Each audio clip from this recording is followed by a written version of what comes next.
com o título como uma conferência, Faial e as Rotas do Atlântico no século XVIII, não é propriamente uma conferência, pelo menos não no sentido tradicional do termo. O que vos vou apresentar são sobretudo questões. Não vou dar muitos conteúdos, vou lançar muitas questões para o ar, vou pedir que as pessoas também coloquem questões ou sobre o que eu apresentei, ou outras questões que eu não tenha colocado sobre esta época. E essencialmente é o processo que eu estou a fazer, começar neste momento, há precisamente um mês, 20 e 22 de março. Comecei oficialmente a tese de doutoramento e o que trago é um pouco esse trabalho e a apresentação também perante a comunidade.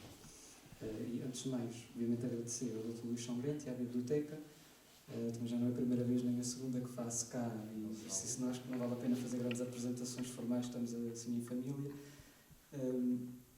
E da mesma forma também que vou colocar questões e que deixe já quem quiser interromper ou dizer alguma coisa pelo caminho estejam à vontade. Eu tenho aqui um guião e as questões aqui mais por escrito, mas vai ser um pouco conforme for acontecendo, se as pessoas quiserem intervir durante a apresentação. E em vez de trazer um PowerPoint ou umas imagens, como é costume nestas situações, trouxe alguns objetos. Vou falar de história, mas sobretudo de património, e aqui uma dupla vertente de o património, que estão ali também alguns documentos, e estamos aqui na nossa casa dos documentos e dos livros aqui no Faial.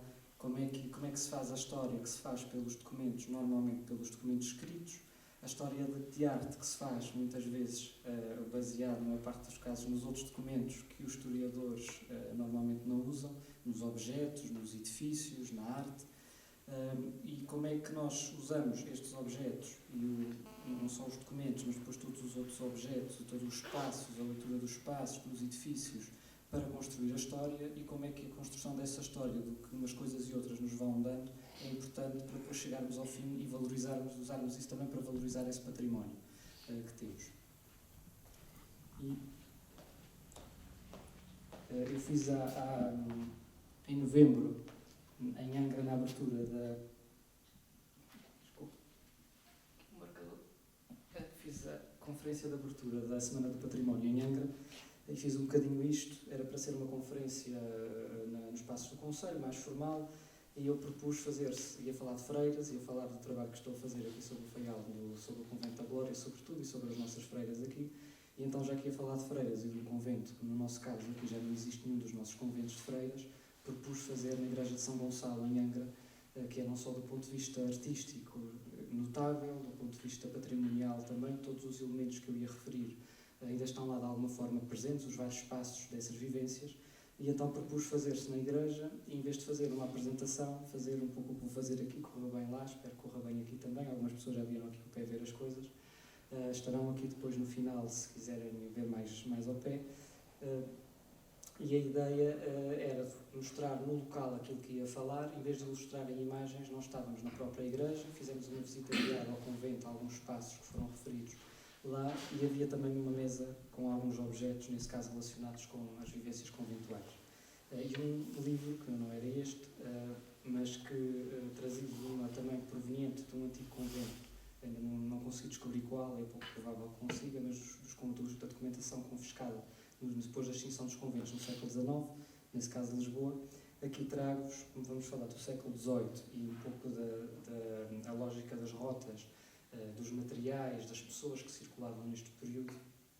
Queria começar por ler-vos um pequeno excerto da Carta de Guia de Casados do Dom Francisco Manuel de Mel, que é uma obra do século XVII, mas que circulou muito durante o século XVIII, até o século XVIII, século XIX. Este é um exemplar do século XVIII e vem uma espécie de livrinho de bolso, e era um daqueles livros era a guia, a Carta de Guia de Casados, neste caso para os casados, é feita um amigo dele casado, sobre como organizar a casa, como o casamento. O excerto que eu vou aqui ler tem algumas referências, se calhar hoje não muito simpáticas para as mulheres, mas é preciso entender à luz da época, e não é, o tema hoje não é esse, mas é toda à volta de como se organiza a casa e como é que, evidentemente, uma pessoa da nobreza deve viver e organizar tudo isso. Vou ler-vos um pequeno excerto que diz o seguinte: direi dos regalos, doces e conservas o mesmo, Se bem estes géneros, como mais necessários, por razão da saúde, da caridade e da grandeza, não devem faltar nunca, como por acudir a eles, se não faltam outras coisas mais necessárias. Ele essencialmente fala sempre na questão de ter o essencial, mesmo para a nobreza, mas não ter em excesso, ter o básico, ter aquilo que é importante, nunca faltar nada, mas não ter grande excesso e vai de encontro a isso. Contudo, me parece conveniente deixar cevar, chama a atenção para o termo cevar, a nossa massa cevada, que agora se discute se é cevada, se é cevada, e está nos dicionários do século XVIII, e aqui está deixar cevar, e portanto, aliás, ele diz depois entre parênteses, digámos-lo assim, as mulheres nestas suas curiosidades feniais, ou seja, deixar cevar, que é terem abundância, deixar as mulheres terem à vontade e abundância nestas áreas. Serem prezadas da melhor marmelada, boas caçoilas, consoadas pontuais, lavores esquisitos, pano delgado e coisas semelhantes, que verdadeiramente que verdadeiramente as que se enfrascam nestes negócios caseiros, ou seja, que se ocupam destas matérias, não se lembram de outros, o que é louvável. Debaixo da mesma lei, compreendo os adornos e alfaias de casa, julgando a uma excelente ocupação da senhora, que delas trata, e a seu marido. E assim louvo muito que em tal exercício ajude sempre. Honram, alegram, servem, e assim é tesouro que se faz para as filhas, e em que se ganha às vezes mais que em mandar encomendas à Índia. Porque para levantar o falso testemunho de um dote de tantos mil cruzados, não há reposteiro velho nem tapete que não valha a 100%. E fui buscar esta passagem porque ele refere a ir buscar encomendas à Índia, refere o reposteiro e os panos e todas as marmeladas e tudo isso. Vou ter de beber água, senão...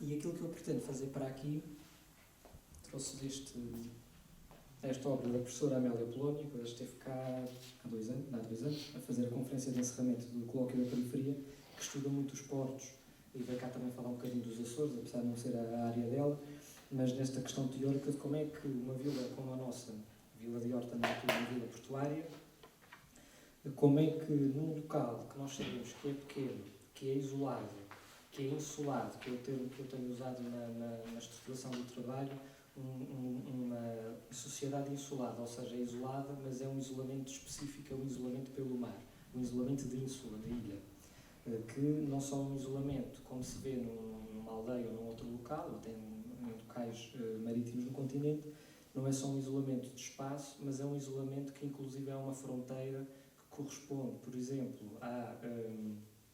os limites administrativos, como nós ainda hoje temos o conceito que corresponde à ilha, os vários limites administrativos, civis, eclesiásticos, militares, etc., correspondem a um território e esse território tem uma demarcação muito específica.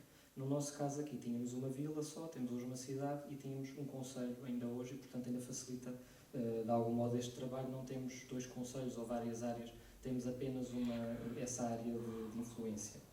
E este trabalho que ela faz para a Vila do Conde é essencialmente questionar-se como é que aqui para o século XVI, Vila do Conde, que era um local de construção naval, como é que no século XVI aquilo que era a expansão portuguesa e que se estuda muito na perspectiva de Lisboa, na perspectiva, por exemplo, de Angra, na questão da rota da Índia, como é que o que era feito lá, os navios que eram feitos lá, os materiais que saíam de lá para o Império, e evidentemente aquilo que vinha também desse Império, a mão de obra que ia para lá de outros sítios trabalhar nesta vila, os materiais que dali saíam, a circulação toda que se gerava a partir daí, como é que isto influenciava essa comunidade, ou seja, um sítio também que era uma vila pequena, que era uma comunidade relativamente fechada, como é que tudo aquilo, que a estrutura, que era uma estrutura igual à dos outros sítios todos naquele local e que seria numa vila igual, mais ou menos com a mesma dimensão, como é que essa influência se vê na sociedade e como é que os produtos passam, como é que as ideias passam por lá, o que é que fica e o que é que era diferente em relação aos outros locais. E eu questiono-me aqui parte desse mesmo pressuposto e de uma questão que nós ainda hoje discutimos muito. Eu acho que há uns meses fiz um artigo sobre isso, e que já tinha feito outra questão do cosmopolitismo, e aí há uns meses fiz o que era o cosmopolitismo, que é o cosmopolitismo, que isto é um pouco ao contrário do primeiro que tinha feito, quer dizer, assumindo, ok, temos aqui cosmopolitismo, agora foi assumindo que nós dizemos que temos cosmopolitismo, mas agora vamos pensar bem o que é isto.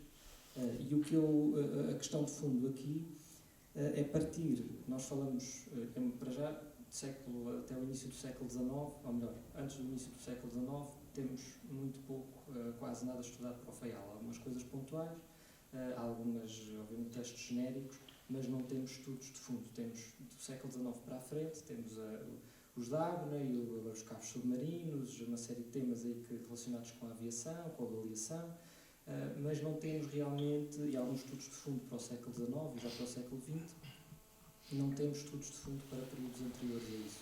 E, no entanto, sabemos, por exemplo, que no contexto dos Açores, no contexto do arquipélago, no século XVIII e a partir do fim do século XVII, melhor, voltando um pouco atrás, no século XVI e até o século XVII, Angra, que foi sempre a cidade histórica mais importante e o ponto mais importante, era o porto mais importante dos Açores, e na viragem no século XVII, que corresponde mais ou menos à viragem do Império Português, do Império Marítimo, para o Império Territorial, portanto, quando temos no século XVI a carreira da Índia e o Império dito Marítimo, dos pontos que tínhamos desde os Açores e da Madeira até à Índia e a Goa da Mão e Dio, ao Japão, à China, tudo isso, a Macau.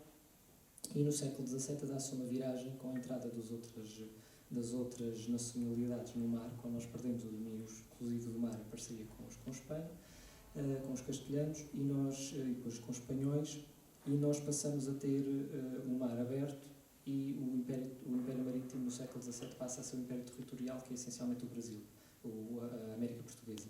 E nos Açores isso reflete-se com a decadência de Angra, onde passava a Rota das Índias, e onde passa, essencialmente 1583 e 1640, um pouco depois, as armadas também espanholas, e há um cruzamento das portuguesas da rota da Índia Portuguesa com a rota da América Espanhola, e nós temos a partir daí uma decadência, o começo da construção do território brasileiro, as rotas mais importantes começam a ser para o Brasil, e a horta começa a ter cada vez mais um papel de preponderante. Nós temos os registros mais antigos que existem, são para 1645, de um cônsul inglês aqui na horta, e desde 1645 até o século XX temos a representação de todas as principais potências europeias e nações europeias e depois americanas aqui na vila, então Vila da Horta. E ao longo do século XVIII, e sabemos que a cidade só no século XIX, é cidade muito por ação do papel que teve no liberalismo e por ação do António José Dávila, depois muito mais tarde do que Dávila e Bolama. Então é quase uma questão de sorte que houve ali naquele momento histórico, em que os Açores e a Horta participaram no liberalismo, podiam não ter participado, mas desde o século XVII há reivindicações para a Vila da Horta ser cidade. Desde o século XVII nós temos aqui uma série de estrangeiros a residir, estrangeiros a circular, matérias, depois trouxe alguns materiais, inclusive alguns de fora, que passavam por aqui, e a grande questão de fundo é isto. Nós temos uma sociedade que é fechada, que é isolada, que é insulada, tem este quase duplo isolamento, mas depois temos uma sociedade que fica nas rotas e que fica no caminho em que tudo passa. Como é que estas duas coisas aparentemente opostas, como é que elas convivem e como é que isso se reflete nesta sociedade? E um dos pontos de partida principais, como dizia há pouco, nós discutimos o cosmopolitismo, mas o que é o cosmopolitismo hoje? O que é que significa hoje? Se dissermos que o Peter é cosmopolita, é uma coisa muito óbvia, mas se formos à volta da ilha ou se formos falar com a maior parte das pessoas, o que é que significa esse cosmopolitismo?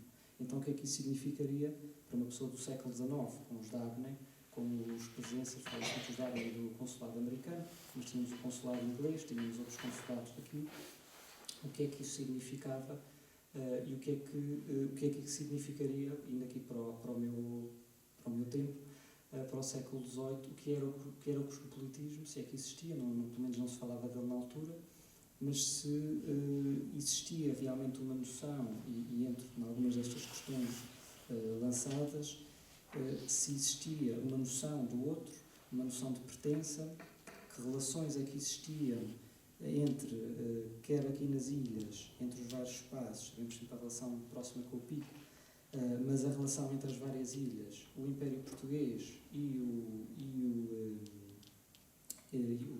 o Império Português e os estrangeiros, como é que isso se sente aqui, como é que as pessoas circulavam e os bens circulavam. Temos alguma informação, por exemplo, agora ultimamente tenho estado a trabalhar com documentação aqui dos franciscanos, eles têm os livros de despesas, muito interessante porque têm os gastos todos que eles faziam.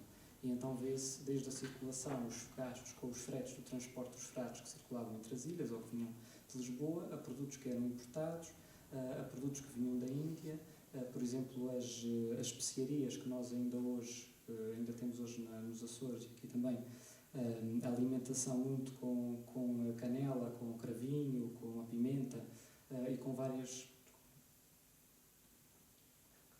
especiarias importadas.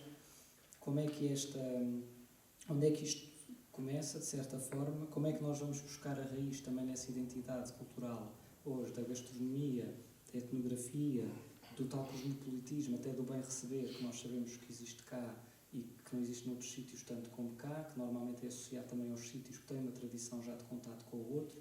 A discussão que tivemos aqui outro dia sobre o turismo e tudo que está hoje na ordem do dia.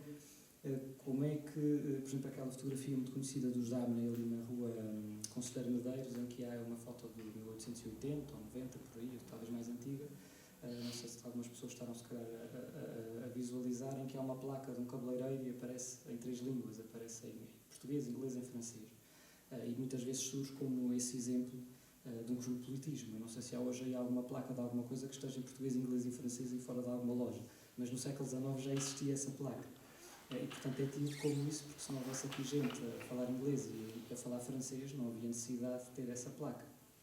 E, por exemplo, ao lado, 2 portas ou 3 ao lado, era a casa, na altura, do William Dart, cônsul inglês. E, portanto, os ingleses passavam por ali.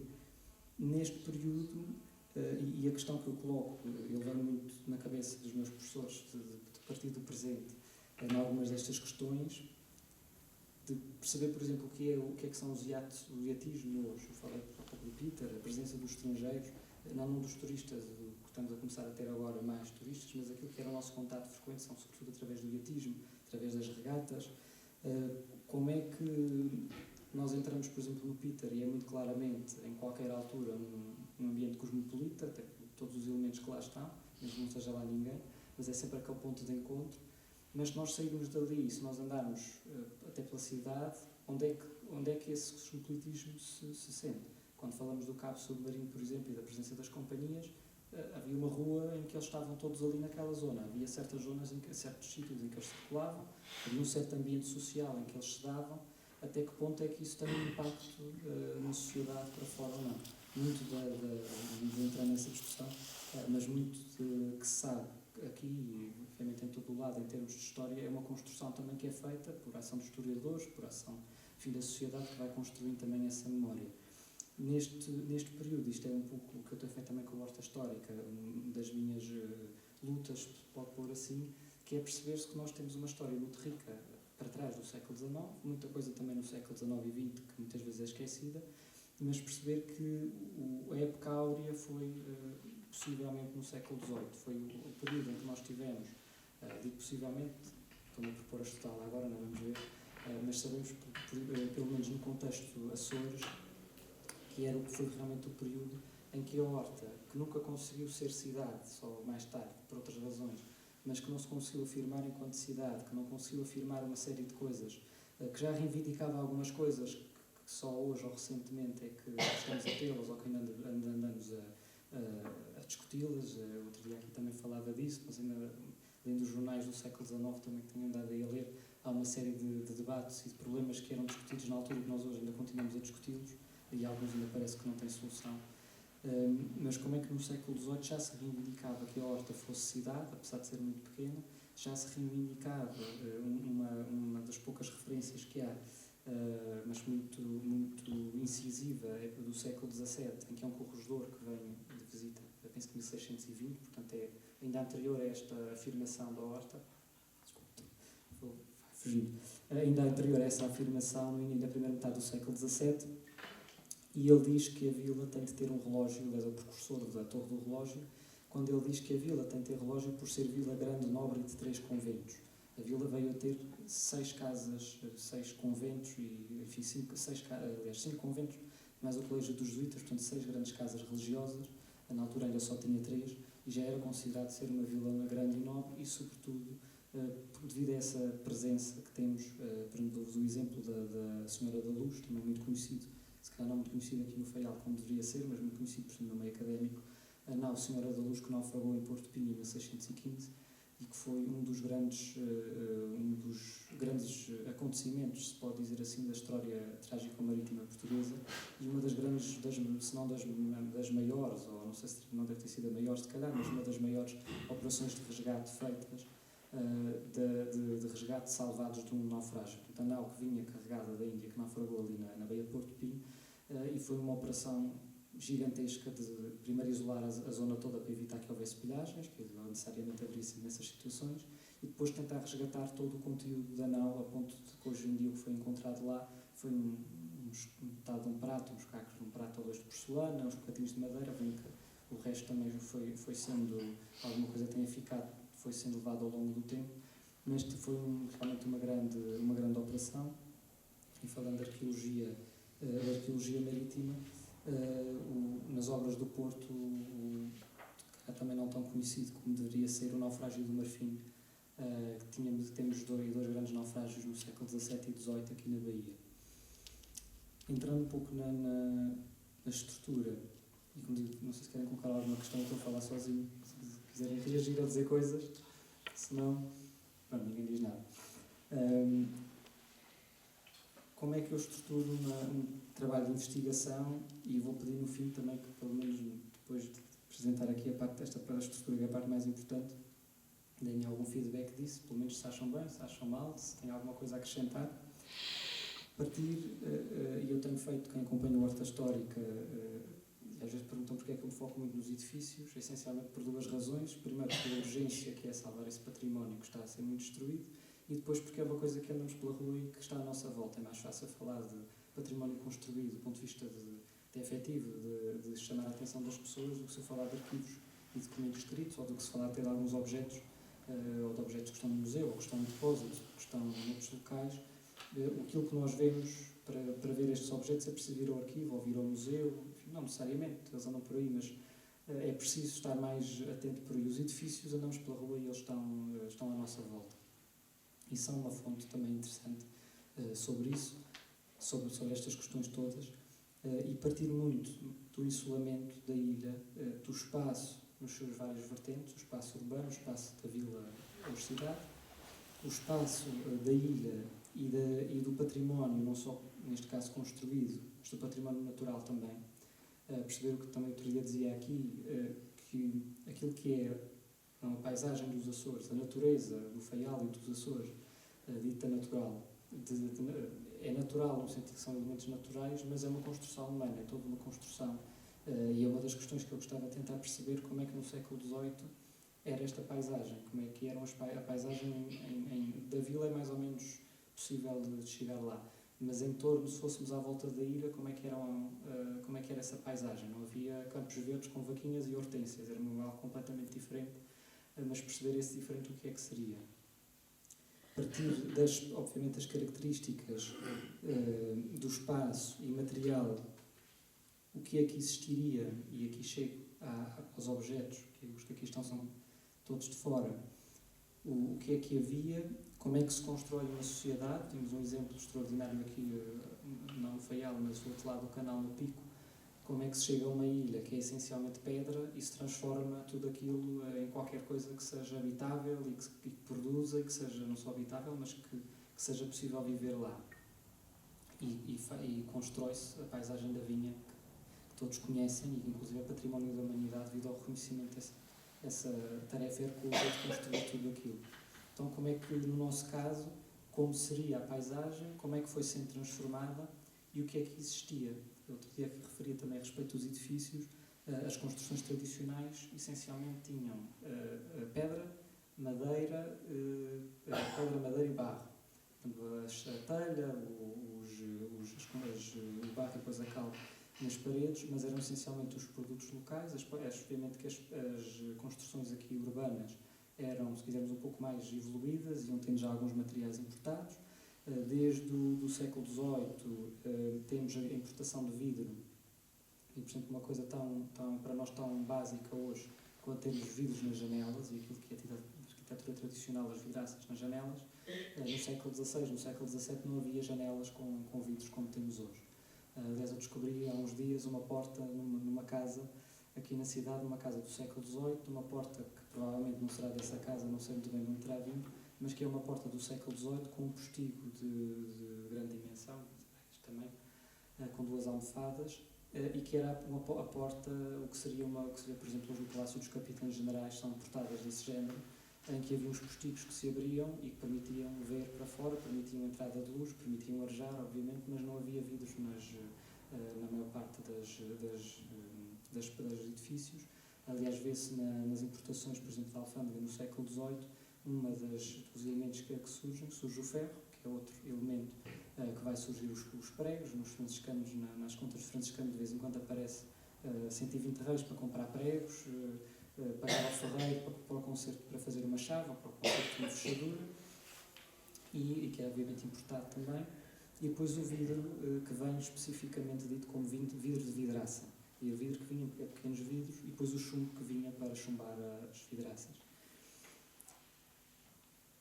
E desta construção da paisagem, do material, do que existe natural, é daí que se chega ao património material e ao construído, não só às construções, à alimentação, ao mobiliário, ao vestuário, tudo. E vai também de encontro às questões que estão hoje muito em cima da mesa, da sustentabilidade e da ecologia, que se discutem desde a pegada ecológica dos materiais que são importados, ao lixo que se produz, aos materiais que não são muitas vezes de qualidade, porque não são os materiais locais e portanto não se adequam e que não têm tanta durabilidade.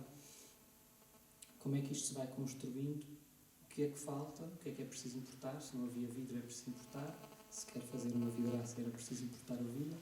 Se queremos ter porcelana, como ali são 3 peças do século XVIII, porcelana e de vidro, e porcelana chinesa e a caneca de vidro também, que tinha necessariamente de ser importada, mas depois vemos, por exemplo, no Faial não havia, pelo menos que se tenha conhecimento, para esse período, mas havia, por exemplo, o barro das peças na terceira, sobretudo, na talha da Graciosa, a chamada louça de fofo, ou louça de uso, em barro que vinha da terceira e que vinha de Aveiro, por exemplo. Aparece também documentação desde o século XVII, a importação de louça de Aveiro, louça que vem de fora. E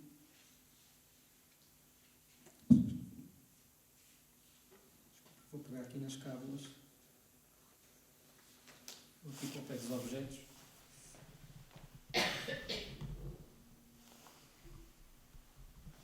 A estruturação do trabalho, acho que não é assim muito bonito estar a falar de cócoras, mas é mais prático. Vamos pôr aqui ao pé das coisas.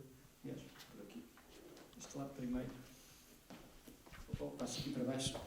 A estruturação do trabalho será feita essencialmente em torno de 3 pontos. Um sobre os processos cotidianos, que é a parte mais burocrática, a parte política, aquilo que se vê normalmente neste tipo de trabalho, de estruturação, e que não trará, ou muito dificilmente trará alguma coisa de novo. Mesmo aqui para o Faial já há estudos sobre isso, como é que era organizada a sociedade do ponto de vista formal, as várias instituições, depois necessariamente por aí vai-se buscar os indivíduos, as famílias, quem é que estava envolvido nas várias instituições políticas, eclesiásticas, militares, etc.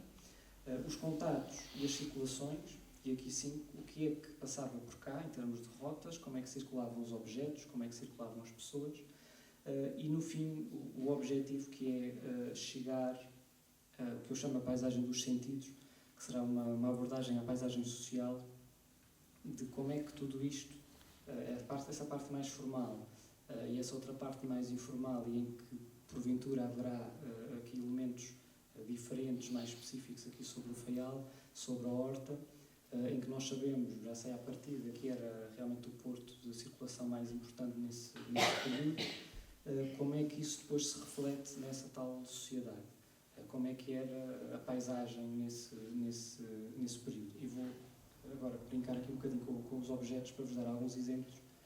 Este documento, por exemplo, é um decreto do Dom José, um alvará do Dom José de 1771, que é muito interessante, que está citado está citado em vários trabalhos, porque usa o seguinte termo, que suponho que conhecerão, sobre os Açores. É sobre a exportação de trigo. Eu tinha de ler isto para perceber o contexto, não vou ler aqui metade da meia página, mas essencialmente é sobre o monopólio de exportação de trigo e que concede aos habitantes dos Açores uma isenção na exportação de trigo para Lisboa. Havia, apesar de termos tido vários períodos de fome, ciclicamente, os Açores exportavam trigo, exportavam pessoas também, exportámos gente para o Brasil neste período, exportar pessoas, entre aspas, evidentemente, mas éramos o sítio do território que teve excedentes populacionais, Açores e Madeira, do Império Português, e também excedentes de trigo, e havia exportação de trigo para vários locais. E o que este documento tem de interesse é um alvará a dizer que há uma concessão realmente de não se pagar certos impostos sobre o trigo na exportação para Lisboa, mas que justifica da seguinte forma: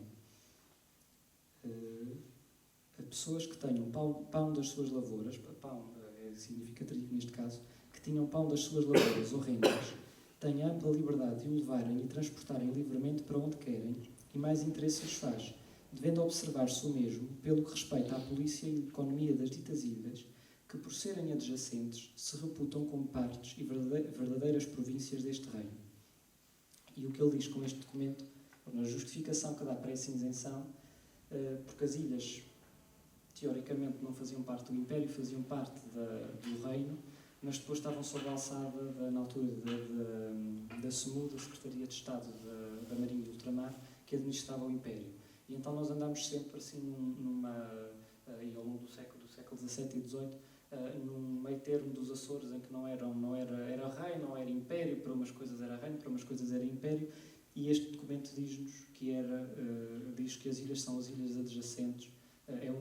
Penso que não é a primeira referência, há outras, mas é das poucas referências e das mais antigas a este termo, as ilhas adjacentes, e em que lhe diz realmente que as ilhas não são parte do Império, também não são bem parte do reino, é o reino e ilhas adjacentes, mas tem um estatuto especial. E o interessante, apesar disto ter sido adquirido em Lisboa, mas o interessante do documento em si, seria um impresso. Estes impressos eram feitos, portanto havia neste caso um alvará com valor de lei, que era impresso em Lisboa e que depois era como já o Diário da República, o Jornal Oficial, que vem pela internet e que circula por aí. Na altura havia estes impressos que circulavam para o país todo e, para dar conhecimento, eram enviados para as câmaras, eram enviados para as várias entidades. E o que nós vamos encontrar, por exemplo, na documentação aqui da Câmara, é nos livros de registro, o tombo de documentos deste género.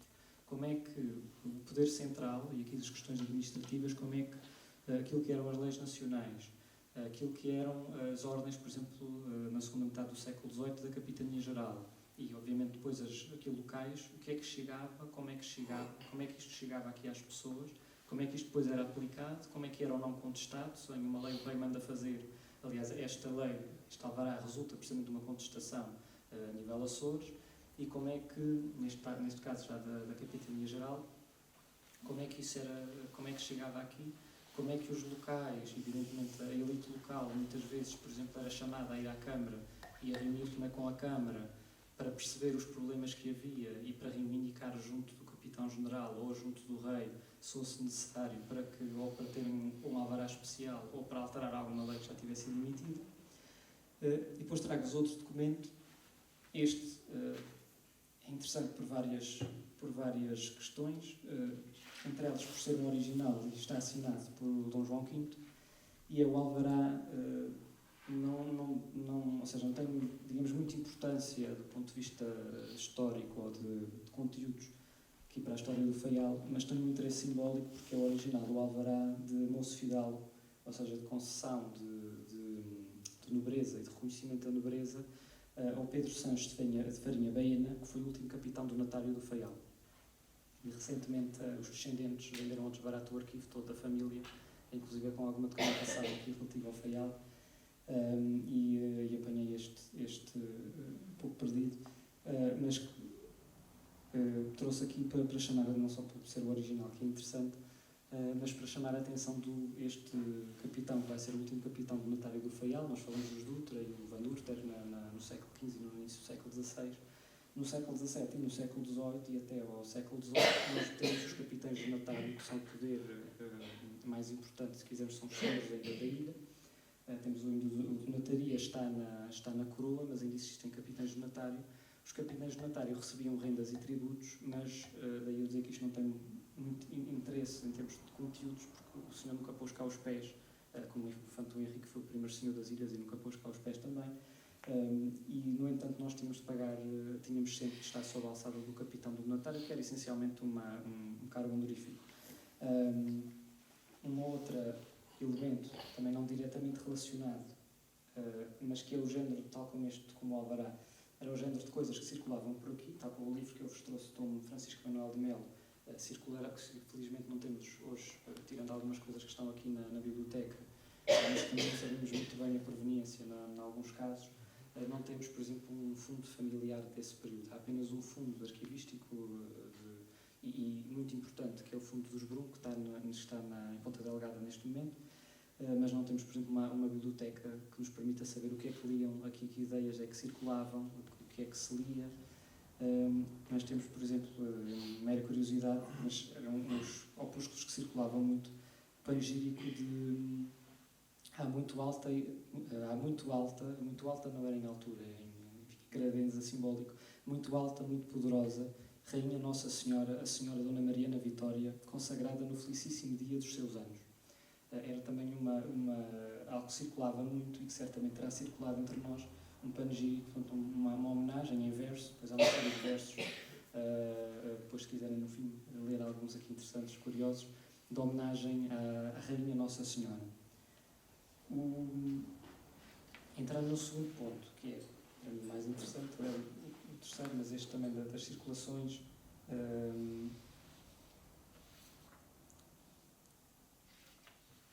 Algumas questões que eu coloco sobre como eram os espaços desculpem, estava a ver o sítio.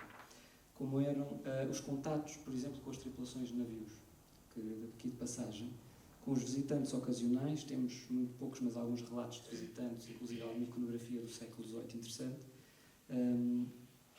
E como é que, por exemplo, os visitantes com estadias breves ou mais prolongadas, como é que conviviam, como é que se davam com a população local, que notícias e que produtos chegavam cá e como é que circulavam, e questionando como se sentiriam estes contatos junto da população.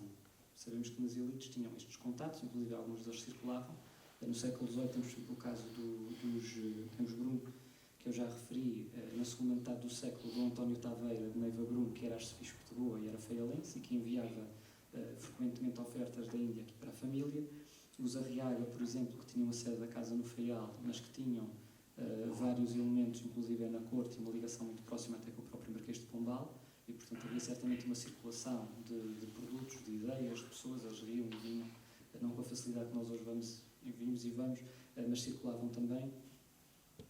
E que produtos eram importados, que produtos exóticos existiriam por cá, que circulação das notícias e de informações, esta questão também das notícias, as informações formais, mas também as notícias, o conhecimento, e como se integrava e relacionava esta sociedade com os estrangeiros que cá viviam ou por cá passavam, e se existia um envolvimento com esta sociedade, ou uma vivência, sobretudo, endogâmica. Aquilo que vamos ver, por exemplo, no século XIX com os Dabney, em que há uma vivência muito claramente endogâmica, aliás, inclusive eles casavam entre si, davam-se sobretudo com os estrangeiros, davam-se com as elites locais, mas com uma certa, sempre, enfim, com uma certa peso e medida.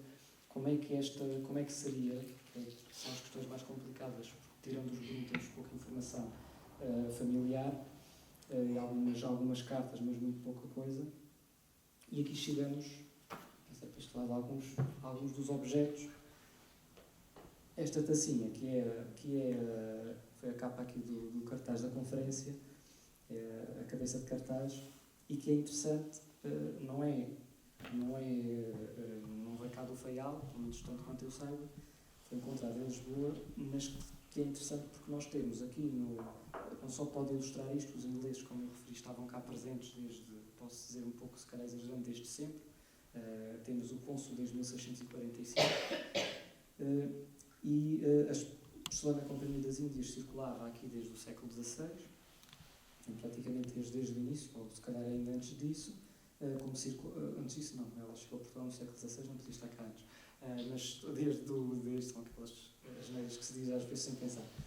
Mas desde a presença das naus aqui no final do século XVI e, portanto, certamente desde as primeiras carreiras, como eu fui, passavam em Angra e foram passando os Açores e algumas também aqui. E, portanto, a primeira porcelana, por exemplo, que veio para a Europa, terá passado por cá, passou-nos ao lado em Angra e alguma terá passado certamente no Faial. No século XVIII era muito comum, enfim, nas elites, obviamente, mas era comum estas peças. Aliás, eu tive uma branca, não me lembro dele, não interessa, mas o Dutra, um elemento da família Dutra, no final do século XVIII, que era vereador da Câmara e era uma das pessoas da elite local, e tinha um serviço brazonado da Companhia das Índias, da qual eu ando à procura. Se alguém tiver alguma notícia, agradeço. Eu ando a tentar localizar peças desse serviço, ainda não encontrei nenhuma, mas há publicado em vários livros, e está identificado com as armas agora não estou a lembrar do nome, aqui do Faial, e portanto nós sabemos que essas peças circulavam. Há algumas peças aqui que chegaram até nós aqui no Faial, e trouxe a tacinha não só pela questão da embarcação. Esta é uma peça feita para o mercado inglês. As peças feitas para os portugueses na altura não tinham o gosto, cada país depois tinha o seu gosto, e cada pessoa obviamente, mas isto era feito certamente para o mercado inglês, até porque tem a bandeira inglesa. Mas nós temos aqui no Museu da Horta uma poncheira, uma taça deste género, mas bastante maior, também com um navio, e até não sei se tem uma bandeira, agora não tenho a certeza, mas eu penso até que tem uma bandeira também, e que seria ou para o mercado inglês, ou holandês, ou dinamarquês. Tínhamos cá um cônsul dinamarquês também desde o século XVII. Tínhamos uma relação próxima com a Dinamarca, que eu ainda não consegui perceber muito bem, porque há poucas referências, mas tivemos sempre cônsulos dinamarqueses. A questão do vidro. Eu queria trazer um copo de vinho, mas não tenho nenhum. Trouxe uma canecazinha. Estou a ver se consigo apanhar algum copo. No outro dia estava a falar com uma pessoa por causa da produção do vinho, e uma das questões que certamente serão abordadas aqui, a questão das exportações depois para o Brasil, no século XVIII, do vinho do Pico e da água ardente que era exportada, e nós tínhamos, por exemplo, a importação e aparece-nos nos registros, que era da Alfândega, nos registros dos franciscanos, não, isso eram mais pobres, não tinham importação, obviamente, de vinhos, se calhar alguma coisa de porcelana, mas até agora não encontrei, mas é possível. Mas, por exemplo, nas famílias, peças em porcelana, o vidro, os copos de vidro que eram já importados nessa altura, o fabrico inglês, por exemplo, que eram comuns, e tínhamos ingleses cá, portanto, certamente teríamos tido peças dessas. As peças, por exemplo, de estanho, usadas eu pergunto sempre, outro dia fiz uma conversa assim património, mas com um grupo de crianças de uma escola, então perguntei porque isto eram os pratos usados nos navios. Se alguém sabe porque é que eram usados estes nos navios? Não paro. E eram usados em terra também, mas eu lanço sempre um prato de porcelana e um prato destes, depois pergunto às crianças qual é que era usado nos navios. E isto é um azulejo do último pastel do século XVIII, que eu trouxe por uma razão. Temos aqui numa casa deste período, uns painéis com azulejos com uma decoração parecida com esta, que está em risco neste momento. Vamos ver o que é que vai acontecer. Mas trouxe para chamar a atenção, não vou dizer o sítio, mas uma casa particular, mas que tem painéis com uma decoração deste género. Isto para dizer que vamos encontrando,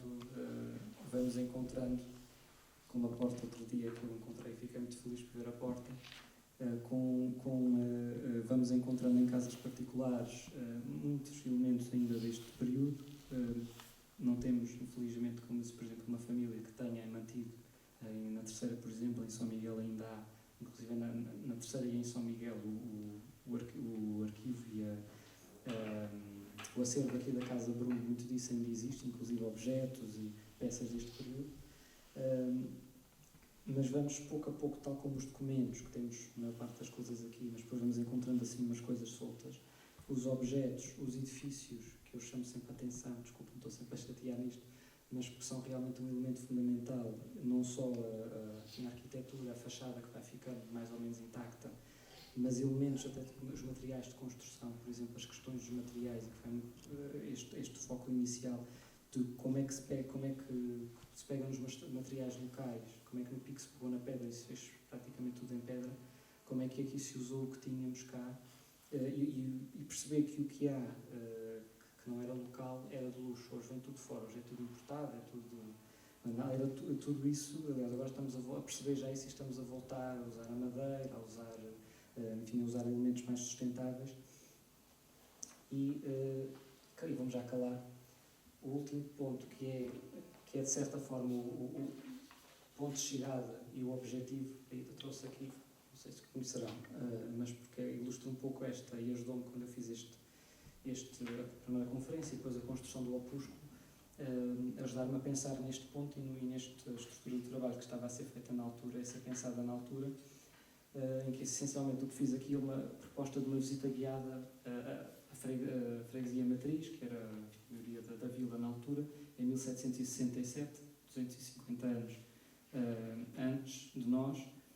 Isto já foi feito há 2 anos, e uma visita guiada, andando pelas ruas, esta tacinha por acaso, um brasão de família deste período, e alguns elementos construídos, alguns elementos móveis também. Como é que, andando pelas ruas, nós conseguimos, quer com o que existe ainda hoje, quer com o que já não existe, e há aqui algumas indicações sobre isso, e algumas coisas, obviamente, como móveis que não se poderão ver, como é que nós conseguimos, pondo as coisas assim de uma forma simples, se nós pudéssemos viajar no tempo, se aterrássemos agora na Horta em 1750 ou 67, o que é que nós veríamos, e aquilo que eu chamo a paisagem dos sentidos, o que é que poderíamos ver, ouvir, cheirar, tatear, está-me a faltar saborear. E aí entra, por exemplo, a questão da alimentação, e posso encerrar com isso. Aliás, só uma nota antes. Estas gravuras, trouxe a título de curiosidade, estamos sempre a perguntar se há gravuras, por exemplo, da Igreja da Misericórdia, por acaso até há uma gravura, mas é uma invenção já posterior, se há gravuras, por exemplo, da Matriz ou do Convento de São João, que não existem. Temos muito essa conversa das gravuras das antigas dos conventos. Como é que eu transmito isso? Como é que eu, aquilo por onde eu comecei, o património como fonte e como ponto de chegada, e como ponto também de transmissão destes conteúdos.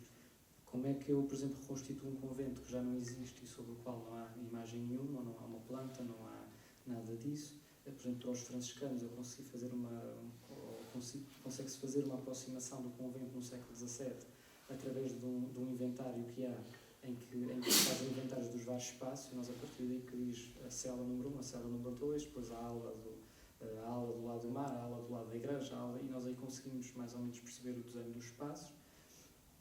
E depois como é que se transmite isso?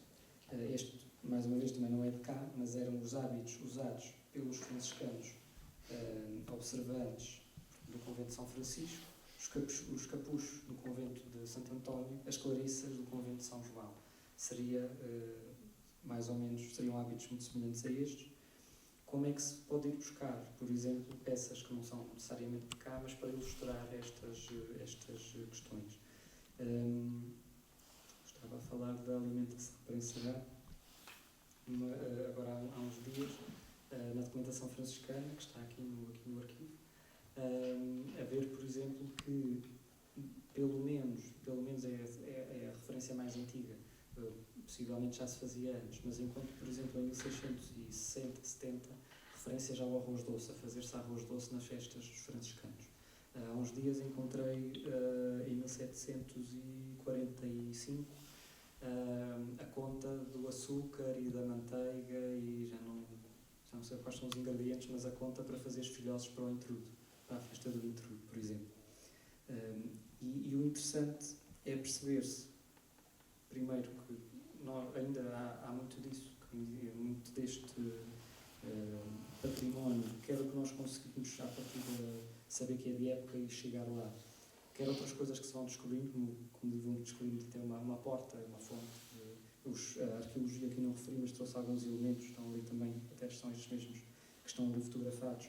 A importância, por exemplo, do património arqueológico, as escavações feitas aqui no Porto, o que referiu o naufrágio do Marfim, em Porto Pinto também o estudo sobre a Senhora da Luz, aí sobretudo com base documental escrita, mas aqui o naufrágio do Marfim e os naufrágios descobertos aqui na Bahia, que são uma fonte extraordinária, que ainda temos muito para perceber depois como é que isso se relaciona, porque depois não temos muita informação documental que nos enquadre, por exemplo, esses naufrágios, não sabemos, na maior parte dos casos, como acontece para Angra, também não sabemos quem era o nome dos navios, não sabemos aquilo que a arqueologia nos dá, mas isto complementa-nos, e estes materiais complementam, por exemplo, quando eu estou nas contas dos franciscanos, e eles me falam da loiça, de fogo, quando me falam das fechaduras para as portas, por exemplo, pegar o ferreiro para consertar as ferragens das portas, e nós depois encontramos elementos deste género de louça de fogo, usada para cozinhar, neste caso isto é do Jardim Florencio Terra, portanto do Convento de São João, e por exemplo em São Francisco haver ainda há, uma vez está lá uma chave muito antiga que eu andei um dia, disse hoje não sai daqui quando não descobri onde é a porta desta chave, está lá um molho de chaves da igreja, então andei lá de porta em porta, até que descobri uma fechadura do início do século XVIII, a porta ainda toda original, e a fechadura com o mecanismo ainda a funcionar e com a chave de ferro. E depois vamos às contas e há lá, tanto em tanto tempo a pagar, 100 reis ao ferreiro que vai fazer uma chave, ou que vai consertar uma porta, ou que vai reter os concertos de porteiro da igreja. Bom, mais ou menos isto. Eu gostava que dissessem alguma coisa, que fizessem questões, senão eu estou a falar sozinho, ou que viessem aqui com muito jeitinho mexer nas coisas, mas podem há ali dúvidas também. Tenho uma questão sobre os... Desculpe, estava a ver. Entendam-se os dois, não sei se puseram o braço tomar ao mesmo tempo. Então é isso, voltando ao início, o Tiago falou no convento da Glória. Que freiras é que estavam lá? Que congregação, digamos assim? O convento da Glória é de concessionistas. Como? Concessionistas, a Ordem da Nossa Senhora da Conceição. E para além das imagens do convento ali na Alameda, haverá imagens também da igreja em si? Ou só daquela fachada do convento?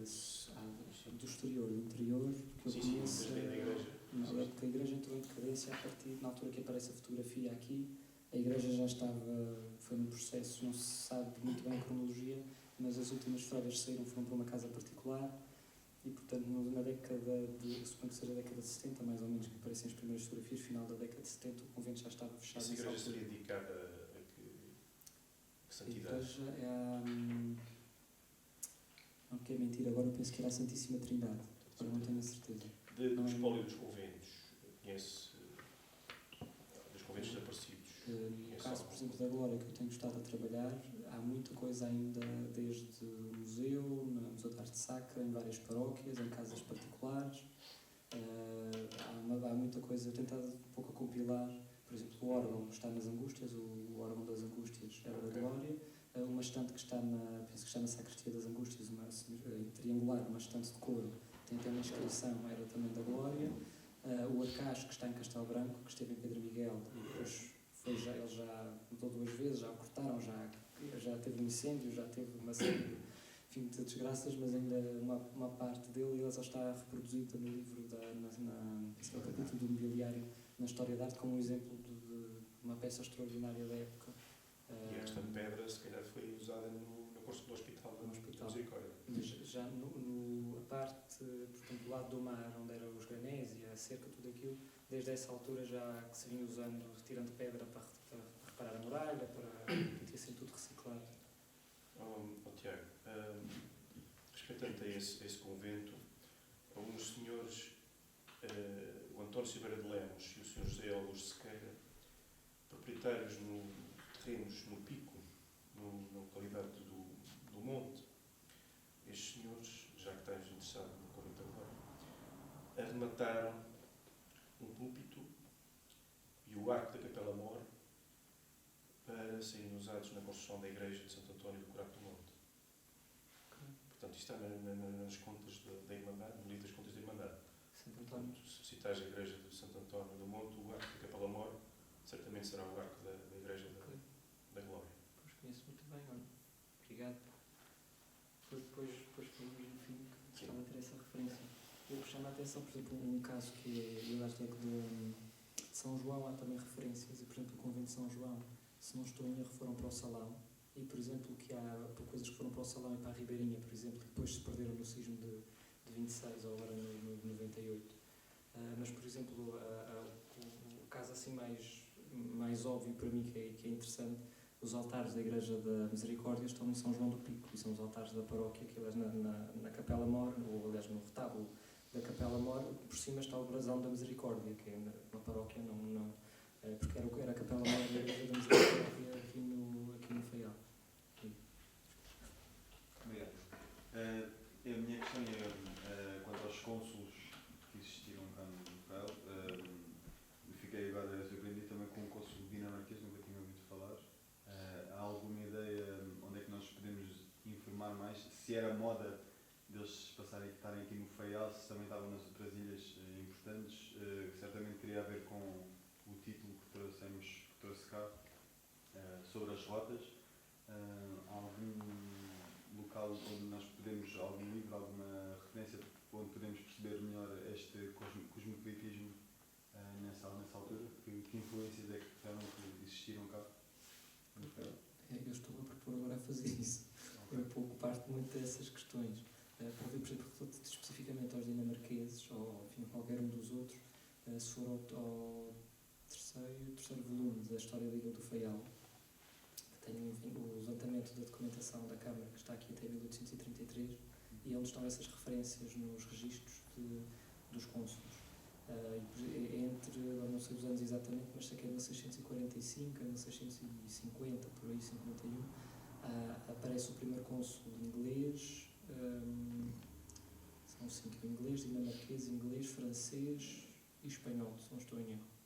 É sempre os mais importantes, são inglês, francês, o holandês, o dinamarquês e o espanhol, então são esses 5. E depois daí vai até o século XX, mas ao longo do século, somente do 17 e 18, vão surgindo sempre recorrentemente os vários, e chamo só a atenção de uma questão, que primeiro os cônsulos têm vários, eu digo aqui cônsulos no sentido mais amplo, porque depois há vários graus, digamos assim.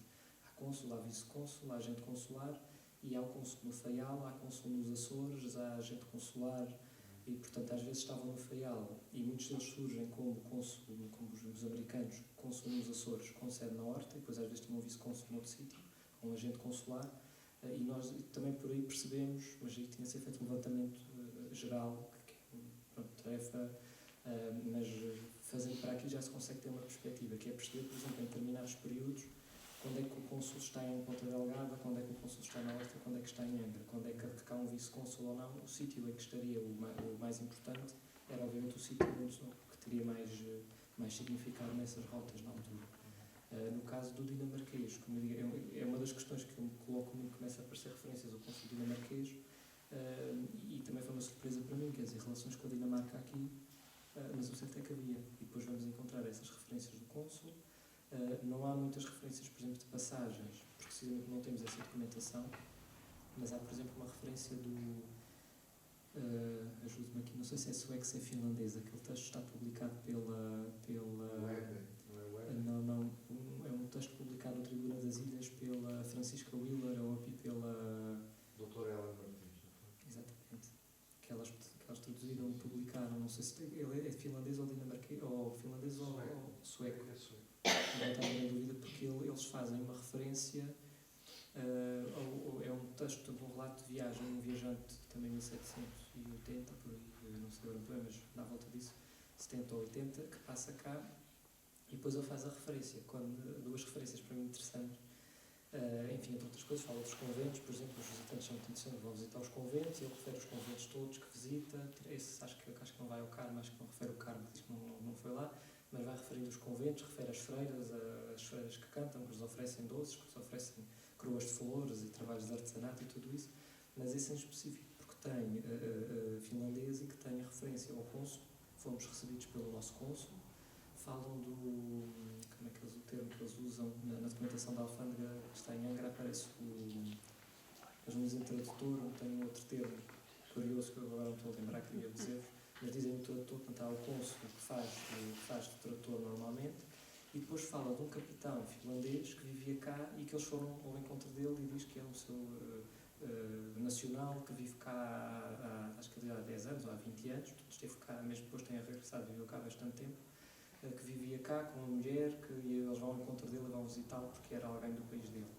E depois me levanta outras questões, por exemplo, a questão, esta gente era protestante, nesta altura, há 2 anos ou 3 anos, 2 anos acho eu, em Ponta Delgada houve um congresso sobre o Lutero, a respeito dos 500 anos do Lutero, 2017, em que depois houve uma série também de intervenções sobre os protestantes e nos Açores, obviamente nos períodos depois disso, e perceber-se, por exemplo, houve uma referência que eu encontrei aqui no paroquial há muitos anos e que depois não consigo encontrar, tinha de bater os óbitos todos, mas que é ainda, penso que de final do século XVII, quando andava aí nas genealogias, aí com aquilo, e na altura, eu acho que tomei nota, mas não sei onde é que isso anda há uns anos, mas que fiquei com duas, que fiquei com elas na cabeça e que quero ver se ainda as consigo encontrar, e uma delas, isto foge um bocadinho da questão, mas anda à volta disto, perceber estas interações, por exemplo, uma coisa que é, não vou dizer que é recorrente, mas de vez em quando acontecia, que era um corpo dar à costa, por exemplo, da mesma forma que havia o vento carpinteiro que trazia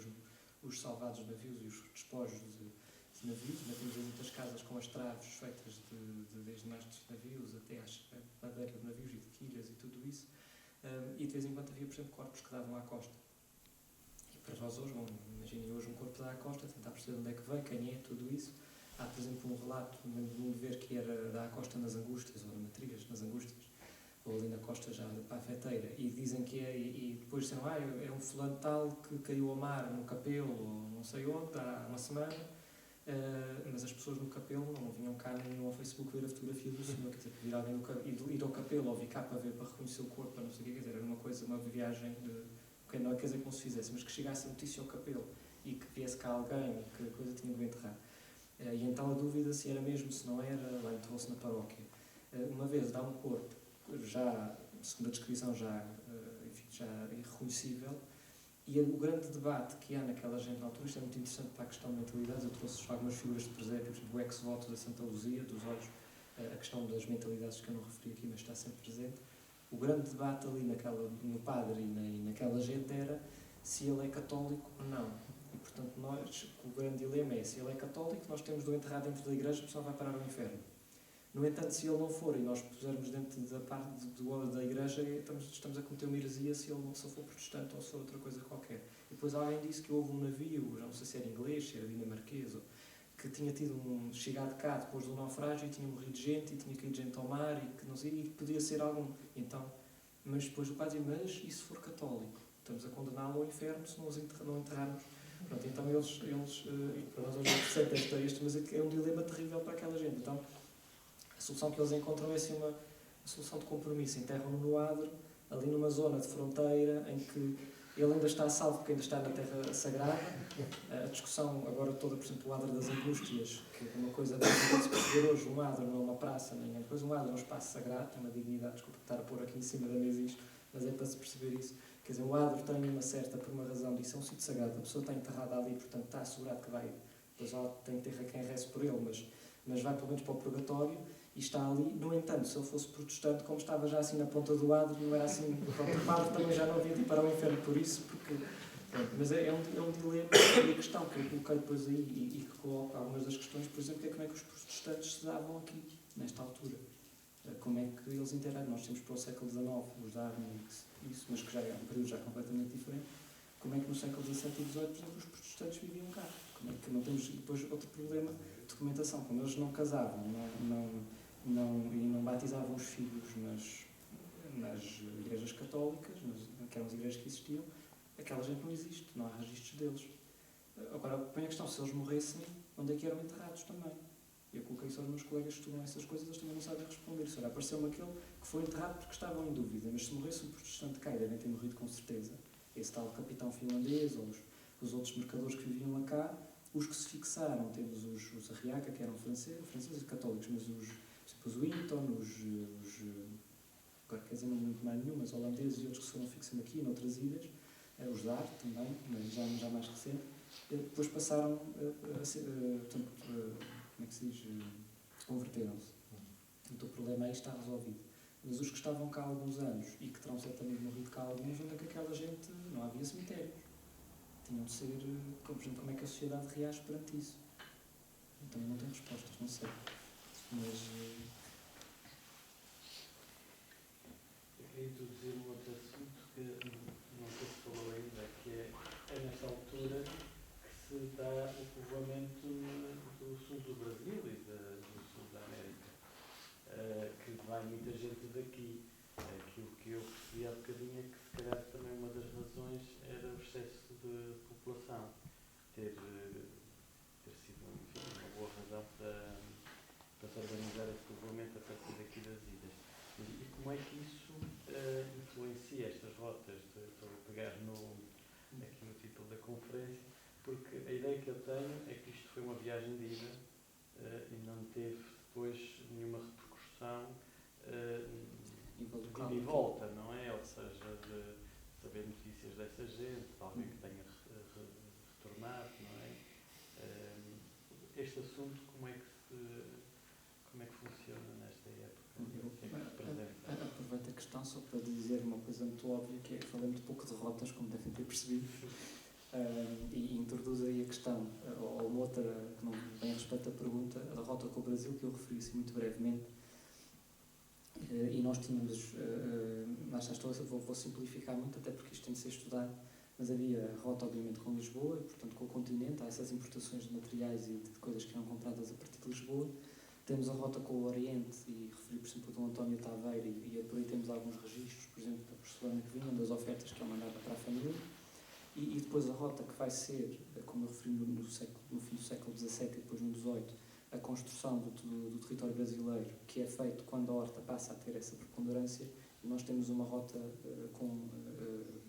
uma rota direta com o Brasil, sobretudo através do Rio de Janeiro.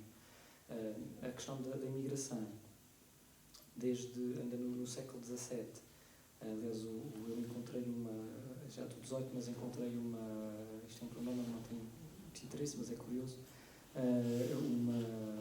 como é que se chama? O São Macário, um navio chamado São Macário. Nós temos o São Macário que deu à costa, nos baixos do Maranhão, e portanto, até que ponto aquilo é baseado numa história verídica ou não, mas o que houve chamado São Macário havia, não é um santo, mas assim, muito comum entre nós, mas encontrei já uma referência a um São Macário no século XVIII, e no século, se não estou em erro, 1670, 80, há as primeiras levas para o Maranhão, e depois as grandes levas de imigração são para Santa Catarina, na década de 1740.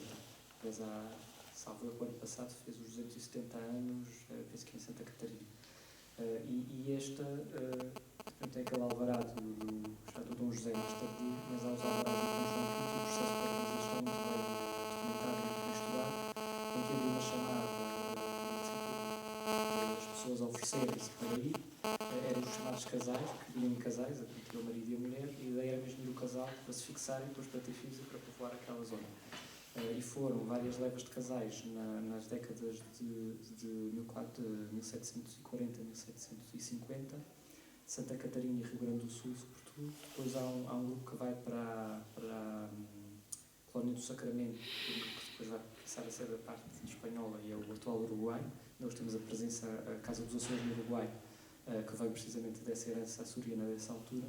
Há depois toda uma série de questões em volta eu fiz já uma vez um trabalho sobre esse processo todo, então conheço mais ou menos a fundo desde o chamar os navios, de chamar os casais, e depois o relatório, deixo estar os relatórios que são feitos quando eles chegam lá, era-lhes prometido, há até um remanso quarto légua em quadrado, quarto légua em quarto, uma coisa, quarto légua em quadrado. Penso que é assim que era, quando cada um recebia um quarto légua e era aquilo que já era prometido, é que eles chegavam lá e era um começo de vida em que lhes era dado uma terra, era-lhes dado materiais, era-lhes dado podíamos chamar-los um subsídio, portanto, para eles começarem, depois aquilo não correu assim muito bem como a coisa tinha sido prometida, mas, por exemplo, uma das coisas que foi feita era quando eles chegavam lá, havia uma espécie de um inquérito que era feito aos casais, não a todos, mas a alguns, portanto escolhia-se um grupo de pessoas que eram entrevistados para perguntar como é que foi a viagem, se eles foram bem alimentados, se era por causa do capitão do navio, depois eram ofertados navios, que eram pagos pela coroa, ou estes navios, os nossos locais que faziam esta rota, e eles diziam, agora tens de levar X pessoas. Eles fixaram-se lá, não há, eu penso que a pergunta era mais no sentido das pessoas, se voltaram ou se... eu daí, sinceramente, não tenho isso muito presente, se alguns se calhar terão voltado, ou é possível que, mas a maior parte pelo menos fixou-se e ficou lá, como digo, algumas coisas não correram assim muito bem, mas fixaram lá a comunidade, mas sobretudo não terá havido um impacto aqui, ou seja, não teve um impacto aqui localmente, teve um impacto das pessoas saírem porque iam à procura de melhores condições de vida e havia realmente muita população, mas não era, aliás, eu nem vou abordar muito essa questão no trabalho. Agora, pegando bem nisso para ir à rota do Brasil, eu não referi, por exemplo, não tenho isso exaustivamente, mas já fiz nos primeiros levantamentos de arquivo para ver mais ou menos o que é que havia, o que é que podia contar quando estava a estruturar o trabalho. Em Angra, a documentação da alfândega e que está a alfândega da Horta, e os livros, por exemplo, de licenças de navios, que é interessante ver se as licenças para o Brasil continuam a ter uma licença para ir na viagem dos Açores ao Brasil, e quando se vê os registros, que são, salvo erro, da década de 1770, os que existem, é interessante perceber-se que a grande maioria, vai haver registros Horta, Angra e Ponta Delgada, desses três cidades, das duas cidades e da Vila da Horta, e a maior parte deles são da Vila da Horta. Portanto, aparece um Ponta Delgada, 2 do Faial, um de Angra, 3 do Faial. Anda mais ou menos isto assim. Eu não fiz um levantamento exaustivo, mas passando assim algum dos livros que eu passei de registro a registro até ao fim, não fiz a conta no fim, mas é muito óbvio que há essa preponderância. E depois o que se vê é que há não vos sei dizer os valores que eles alteram, mas havia uma espécie de cota de licenças que podiam ser dadas anualmente para ir para o Brasil, portanto, vamos supor que eram 4 licenças anuais para aqui, ou 5 licenças, andei à volta disso, e depois o que se vê é que num ano, por exemplo, não vai navio nenhum, ou vai um navio, e depois no outro ano há aquelas 5 licenças, mas vão 6, porque vai com a licença do ano anterior, e depois percebe-se que há aqui uma elite.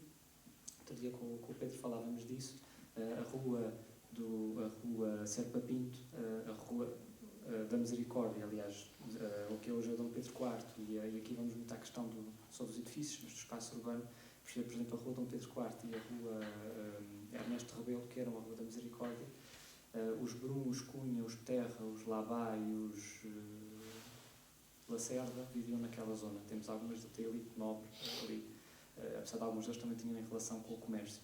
E depois nós vamos à rua da atual Serpa Pinto e temos, por exemplo, os Oliveira, o solado dos Oliveira, que está onde era a Câmara do Comércio, os Oliveira, os Linhares, os Sousa, Manuel Inácio de Sousa depois vai construir o Pilar e retira-se no Pilar, e vemos eles construírem as suas casas, e mais umas ali, que algumas que são desse período e serão de algumas dessas famílias, ainda não consegui descobrir quais, mas que têm essa presença também urbana ali e que eram os proprietários desses navios. Esse, por exemplo, Manuel Inácio de Sousa, a nível Açores, há 2 grandes proprietários que se destacam na segunda metade do século XVIII. Um é o Manuel Inácio de Sousa, no Faial, e outro é o Ponta Delgada, está para a professora Margarida Vaz do Rego, que era muito conhecido, o Nicolau Maria Raposo. E que tem, ele chega, aliás, há uma referência já antiga, não sei, Marcelino Lima, lá no século XIX, acho que é de um autor que diz que o Manuel Inácio de Sousa chegou a ter 6 navios, de 5 ou 6 navios, e eu encontrei o registro realmente há um ano em que ele tem 6 navios, às vezes em parcerias, vão fazendo parcerias uns com os outros, é um dos pontos também que vou abordar, e a maioria era a rota com o Brasil, era essa rota com o Rio de Janeiro. Não é por acaso tínhamos cá muita madeira do Brasil, que tínhamos cá, que era exportado, eram exportadas vinho e aguardente, sobretudo, e depois a questão que eu foquei dos materiais e até de perceber o que é que, para o resto da sociedade, o que é que entrava, o que é que saía, o trigo, que está ali naquele documento, e eu referi a exportação do trigo, como é que há, por exemplo, as questões de subsistências. Há momentos em que a Câmara chama os homens bons da terra, essas famílias, que são cheios os responsáveis pelos conventos, para debaterem todos, por exemplo, a falta de trigo, onde é que nós vamos buscar. É preciso, um exemplo interessante, também um edifício, mas o Império dos Nobres, quando foi construído, a Câmara intima-se, pode dizer assim, dos proprietários e diz, bom, vocês na Rota do Brasil têm de trazer madeira, precisamos de madeira para a construção do Império, então vocês agora vão têm a licença e trazem X quantidade de madeira. Se não trouxerem, já não vos passa a licença a seguir, são intimados para isso. E percebe-se que essa rota é realmente a rota principal, sobretudo com o Rio de Janeiro. Desculpa lá, exportava-se aguardente para o Brasil, não é? Sim, o vinho é aguardente. E outra Mas dia, é quantidade significativa? não sei exatamente quantidades, não sei dizer, mas era. E outro dia alguém perguntava sobre a questão do vinho, da produção do vinho, mesmo que não foi ele viu que o vinho era sobretudo vinho do Pico, mas também se produzia cá. E chamou a atenção, por exemplo, também descobri outro dia nos registros da Capitania Geral, não lembro agora em que fundo, não me interessa, mas num dos fundos da Capitania Geral, por exemplo, a ermida da Praia do Norte, que faz uma referência de uns da Roda, qualquer coisa, agora não sei, que era um dos proprietários ricos na altura, que é um dos responsáveis pela construção, e depois fui encontrar o registro da petição ao Bispo de Angra para a construção da ermida. E então não é uma ermida particular, mas que não é de família, digamos, como eram normalmente nessas ocasiões, é uma iniciativa de um grupo de pessoas, de famílias ligadas ao comércio e que tinham propriedades naquela zona, que se retiravam para a Praia do Norte durante 2 ou 3 meses, e então, como aquilo ficava longe da sede da paróquia, e depois aquilo apanha aquele período em que não houve, depois do vulcão, agora não temos aqui uma asneira, mas há uma delas que é destruída no vulcão em 1672, e que penso que é a Praia do Norte, que deixa de ser a está mais próxima. A paróquia que deixa de ser paróquia, penso que é a Praia do Norte, depois só volta a ser paróquia no século XIX. Acho que apanha essa quinta paróquia, a sede estava no Capelo, há o Oraga até que muda da Praia do Norte, passa para o Capelo, e eles reivindicam, ou pedem para fazer-se uma ermida, porque precisavam de ir à missa e no sítio onde eles estavam, até o Capelo, à sede da paróquia, era muito longe, e percebe-se o peso também que essa zona tinha, que era uma zona de produção. Essa ermida é a Nossa Senhora da Penha de França, na Pajã. Sim, exatamente. Falando das rotas propriamente ditas, talvez consegues perceber da vinda do Brasil para cá, mas de cá para o Brasil, essas embarcações para algumas pessoas, para algum navio, também para as Antilhas, que rota, que trajeto é que efetuavam? Será um trajeto semelhante aos veleiros hoje em dia, iam para o sul? Eu sinceramente não sei responder. Mas Isso está obrigatoriamente. A minha ideia é que iam todos a Cabo Verde. Aí Tem eles que ir fazem para aquela Cabo rota. Verde, mesmo que não toque em Cabo Verde, e faz as voltas. Exatamente. Com certeza. Isso é que fazem sempre a volta ao. Mas isso está estudado. Eu sinceramente aí não sei em detalhe, nem peguei nisso. Mas mantém a rota de verde. Portanto, são sempre as mesmas. Agora, há uma coisa, por exemplo, que é interessante, que é a rota com Lisboa, que questiona também, por exemplo, as importações quer de Lisboa, quer as importações, que no século XVIII já não havia a carreira da Índia, ou seja, como havia a carreira da Índia, mas havia ainda a carreira da Índia. Havia navios, nós continuávamos a ter um registro de salvo erro, penso que ainda fim do século XVII, por exemplo, que é muito interessante, em que tem a conta de comprar-se especiarias, já não sei quais são, mas de especiarias nos frados, e depois há a conta do frete, do batel que levou o frado até à nau, que estava aqui parada, e então pagou-se o frete para ir à nau para comprar especiarias. E se os frados lá iam, certamente os novos também iriam, mas estes mercadores que estavam aqui compravam depois a granel para revender, importavam e compravam também. E essa alguma das questões que tem também, essa outra rota que passava aqui, da mesma forma que no tempo da carreira da Índia, no século XVI, XVII, algumas embarcações passaram cá, apesar da rota ser a rota por Angra, mas algumas, o caso da Senhora da Luz, que vem numa tempestade e vai abrigar-se cá, mas temos algumas referências pontuais de embarcações que passam cá, e neste período, que já não é essa rota com importância que tinha, mas continuavam a vir produtos. Os Bruno têm alguma documentação sobre isso, eu tenho esperança que por aí consiga perceber um pouco também essa lógica.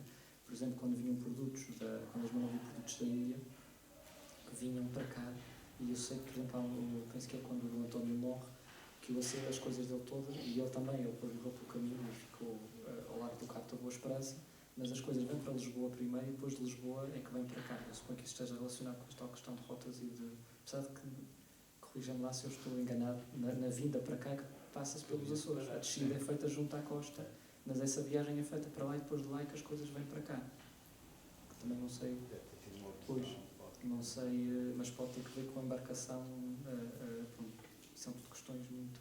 Agora, o que me questiono mais, por exemplo, a documentação franciscana e a documentação da alfândega é muito interessante por isso, que é perceber até em forma sistemática, por exemplo, ao longo de um ano, o que é que entra aqui. E percebe-se, por exemplo, na alfândega, quais são os produtos que entram numa ilha ao longo de um ano, se é vidro, se é porcelana, se são especiarias, que alimentos vêm, que madeiras vêm, de onde vêm, de que navios vêm, se são estrangeiros, se são os nossos cá, os portugueses, e fazer um pouco esse levantamento e a partir daí percebe-se, caso eu tiver um ano, 10 anos, de o que é que foi importado ao longo destes anos, então o que não foi importado era o que estava cá.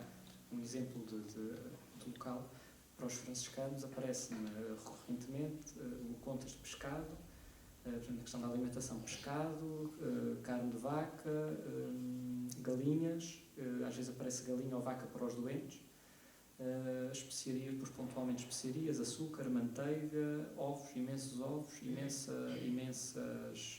galinhas e vaca, melancias e algumas frutas também aparecem, mas por exemplo não aparece porco, não aparecem hortaliças, não aparecem frutas, raramente aparecem frutas, e a conclusão é muito simples, eles tinham horta e portanto tinham isso lá, e por exemplo numa das referências aparece-me a compra de 2 porcos, ou acho que é 2 ou 3 porcos vivos, e portanto não era carne de porco, eram porcos para eles terem lá, e portanto tinham porcos lá, as freiras da Glória por exemplo tinham galinhas, sabe-se isso porque há uma ordem do bispo também no século XVIII que diz galinhas para as doentes, e diz que as galinhas não podiam andar a passear pelo convento livremente pelo lado de não estar nos seus galinheiros, e que se alguma galinha fosse apanhada era morta e dada a comer às doentes. E portanto a galinha, estaria em Angra, falei disso, a galinha coitada é que pagava, que sofria o castigo de ter de andar por lá, mas sabemos que elas tinham galinhas dentro do...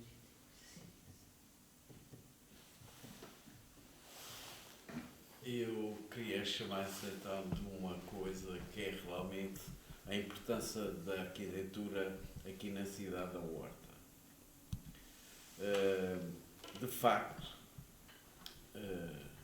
como é património mundial, mesmo com o Unesco, a Angra do Heroísmo, aqui a Horta não é classificada em termos de arquitetura. Eu já vi alguns grupos de estrangeiros a visitar a cidade e, portanto, é importante os edifícios por fora, normalmente é por fora, porque o interior dos edifícios estão degradados e, portanto, parece que vai haver, Direção Regional da Habitação, um decreto para reabilitar os edifícios que estão abandonados. Ou seja, há, com a vinda do carro e os aviões, etc., portanto, há o abandono da antiga cidade, não é? E, portanto, uma coisa que eu queria saber é que qual é próximo decreto de lei, o que é que vai trazer de benefício para a própria cidade? Quer dizer, porque ela está-se a degradar completamente e não há portugueses que queiram comprar, só os estrangeiros que vêm aqui que têm dinheiro para comprar habitação. Em relação a este decreto de lei não conheço, não sei o que é que foi publicado este mês. Mas eu posso dizer que, para o caso aqui específico da nossa cidade, nós temos, outro dia aqui também debatemos isso, referi isso, temos desde os anos 90 o plano de urbanização e o manual de conservação e restauro, que é notável não só aqui para a Horta, mas porque é das poucas cidades. Não, mas o problema todo é que a habitação estão desertas. As cidades têm muitas habitações a vender e não há ninguém que compre. Sim, eu aí não as posso comprar. Agora posso dizer que, do ponto de vista, eu comprava algumas se pudesse. Não, mas eu posso, do ponto de vista que eu posso responder em termos técnicos e em termos de património, Outro dia tivemos aqui o debate, eu referi isso, nós temos instrumentos Eu sei. muito interessantes e há um outro instrumento que está a ser, que foi feito o ano passado, há um ano mais ou menos, pela Urborta, não vos sei dizer agora o nome, se forem ao site da Câmara, está lá disponível o documento, que sabe dizer o nome. Quer dizer que Não sei. não, estava a senhora ali atrás, estava a fazer coisa, pronto. Mas se forem lá ver, aliás está na parte de discussão pública, que esteve a discussão pública sensivelmente há um ano, e que é um levantamento que a Urborta fez exaustivo do centro histórico e depois tem uma estratégia, ou nos próximos 5 anos, ou 10 anos, ou 7 anos, já não sei muito bem, mas aos próximos anos de reabilitação da cidade, ou seja, estabelece prioridades, quais são os edifícios em que é preciso intervir já, que depois diz, por exemplo, é preciso começar este ano para estar pronto até 2021 ou 2022, ou pronto, estou a inventar agora os números, não sei de cor, mas há umas balizas em 3 ou 4 níveis, e o que faz é pegar nos mecanismos legais que já existem a nível nacional, de ir junto aos proprietários, se for caso disso, e dizer, bom, a casa está em ruínas e, portanto, a pessoa tem de fazer alguma coisa, ou vende, ou reabilita, ou pode até haver, um caso extremo, se está previsto, pode haver aliás, há um caso aqui que não é bem isso, mas tenho estado a acompanhar também, que é, inclusive, uma expropriação ou uma venda forçada ou qualquer coisa do género, num caso limite, por uma questão mesmo de património, que é a casa vai cair e vai estar abandonada e as pessoas às vezes não vendem por teimosia e às vezes até há gente interessada. A questão dos estrangeiros é o debate do turismo de massas ou de quem entra, de quem sai. Nós estamos a sentir aqui o que se está a sentir noutros sítios, de destruição e de entrar. E sobre a questão do centro de estar abandonado ou de estar em ruínas, eu deixo aqui uma nota histórica também, mas que é quando se vai ver a documentação, por exemplo, ontem estava a ver a documentação franciscana, por exemplo, e eles diziam lá pagar não sei quanto para retalhar a igreja toda, para pagar as portas novas da sacristia ou qualquer coisa do género. E quando vamos ver, por exemplo, documentação do século XIX, por exemplo, levantamentos prediais, e nós vemos que a cidade tinha edifícios em ruínas, tinha edifícios abandonados, tinha edifícios, não é uma coisa de hoje, sempre existiu. E tinha os Darney a construir casas novas. Sim, mas houve sempre muita gente a construir. A questão, o que eu fui há pouco, os Darney, falamos sempre deles e temos. Mas a diferença hoje é que nós hoje há conhecimentos, há apoios, há mecanismos legais, por exemplo, em relação a isso. Uma casa está abandonada, é possível, em extremis, até expropriar a casa. E eu ponho aqui a questão dos estrangeiros. Se calhar algumas pessoas não vão gostar de eu dizer o comentário, mas eu tenho visto aqui noutros sítios, às vezes são os estrangeiros que dão valor ao que nós temos cá. E temos gente que cai a destruir tudo a camartelo, e depois temos estrangeiros que encontram uma coisa destas lá caída na coisa e apanham, porque isto depois vai ser usado em qualquer coisa, e depois o outro que destruiu a casa ao lado fica muito admirado porque aquela casa está muito bonita e a dele está com mobília do IKEA e com janelas de alumínio e não sei o quê. Não tem nada contra essas coisas.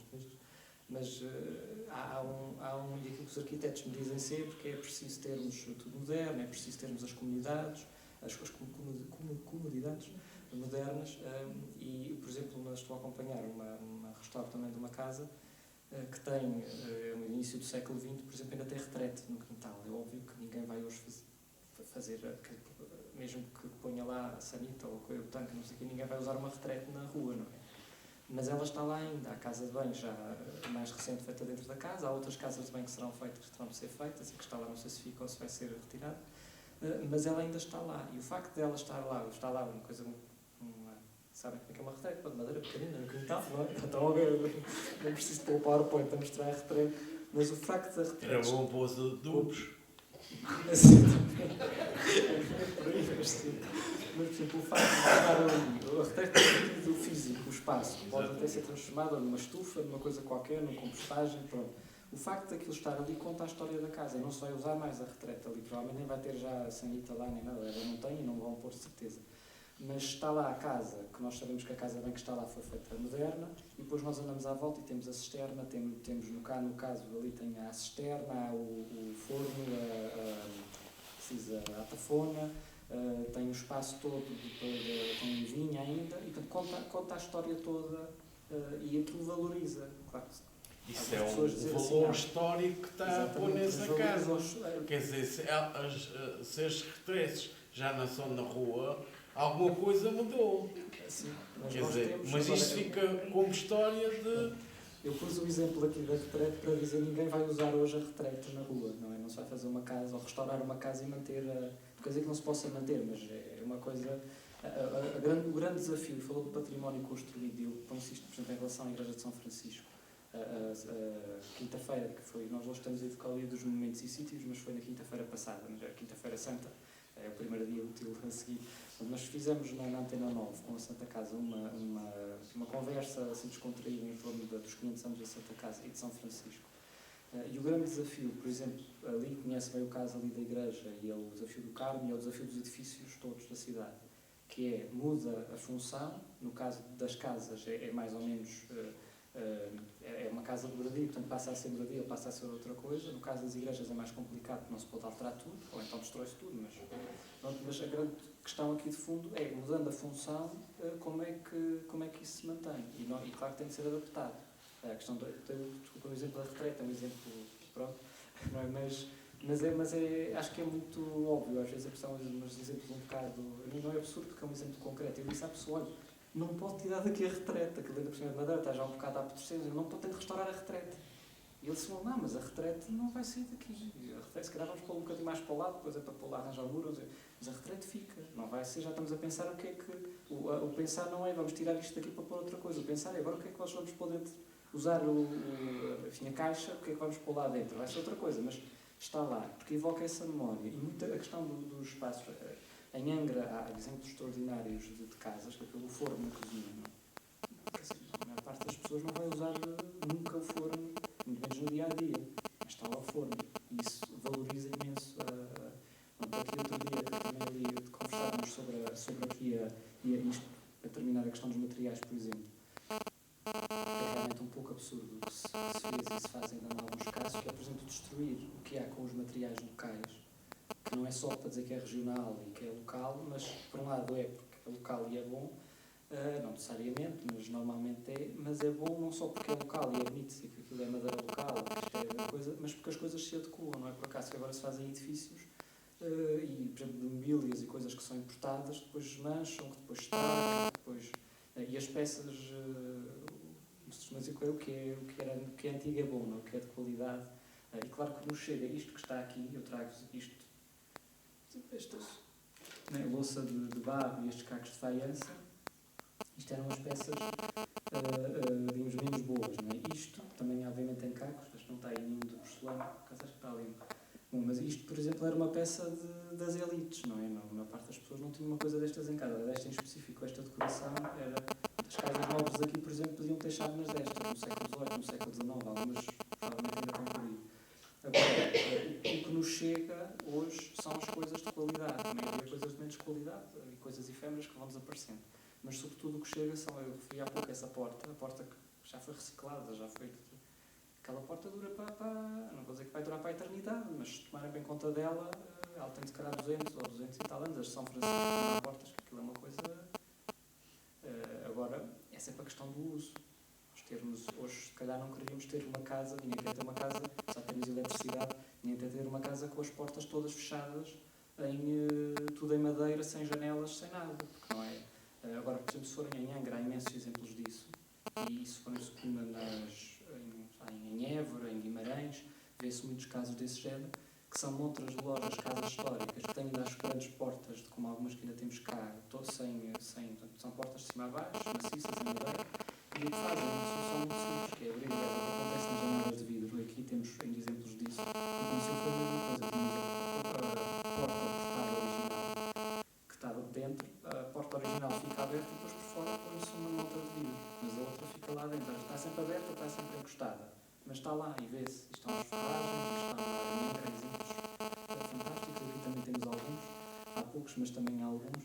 E portanto é possível conjugar ou então tirar, quando é possível. Fica a porta interior, fica a porta do tecido, por exemplo, mas isso valoriza. E são sempre coisas, o que nós achamos outro dia ali, por causa também de São Francisco. Eu não sei se já está online ou não, aquilo depois vou partilhar na página do Horta Histórica do programa quando a Antena 9 puser aquilo online. E espero que em breve possamos fazer, talvez aqui ou noutro sítio.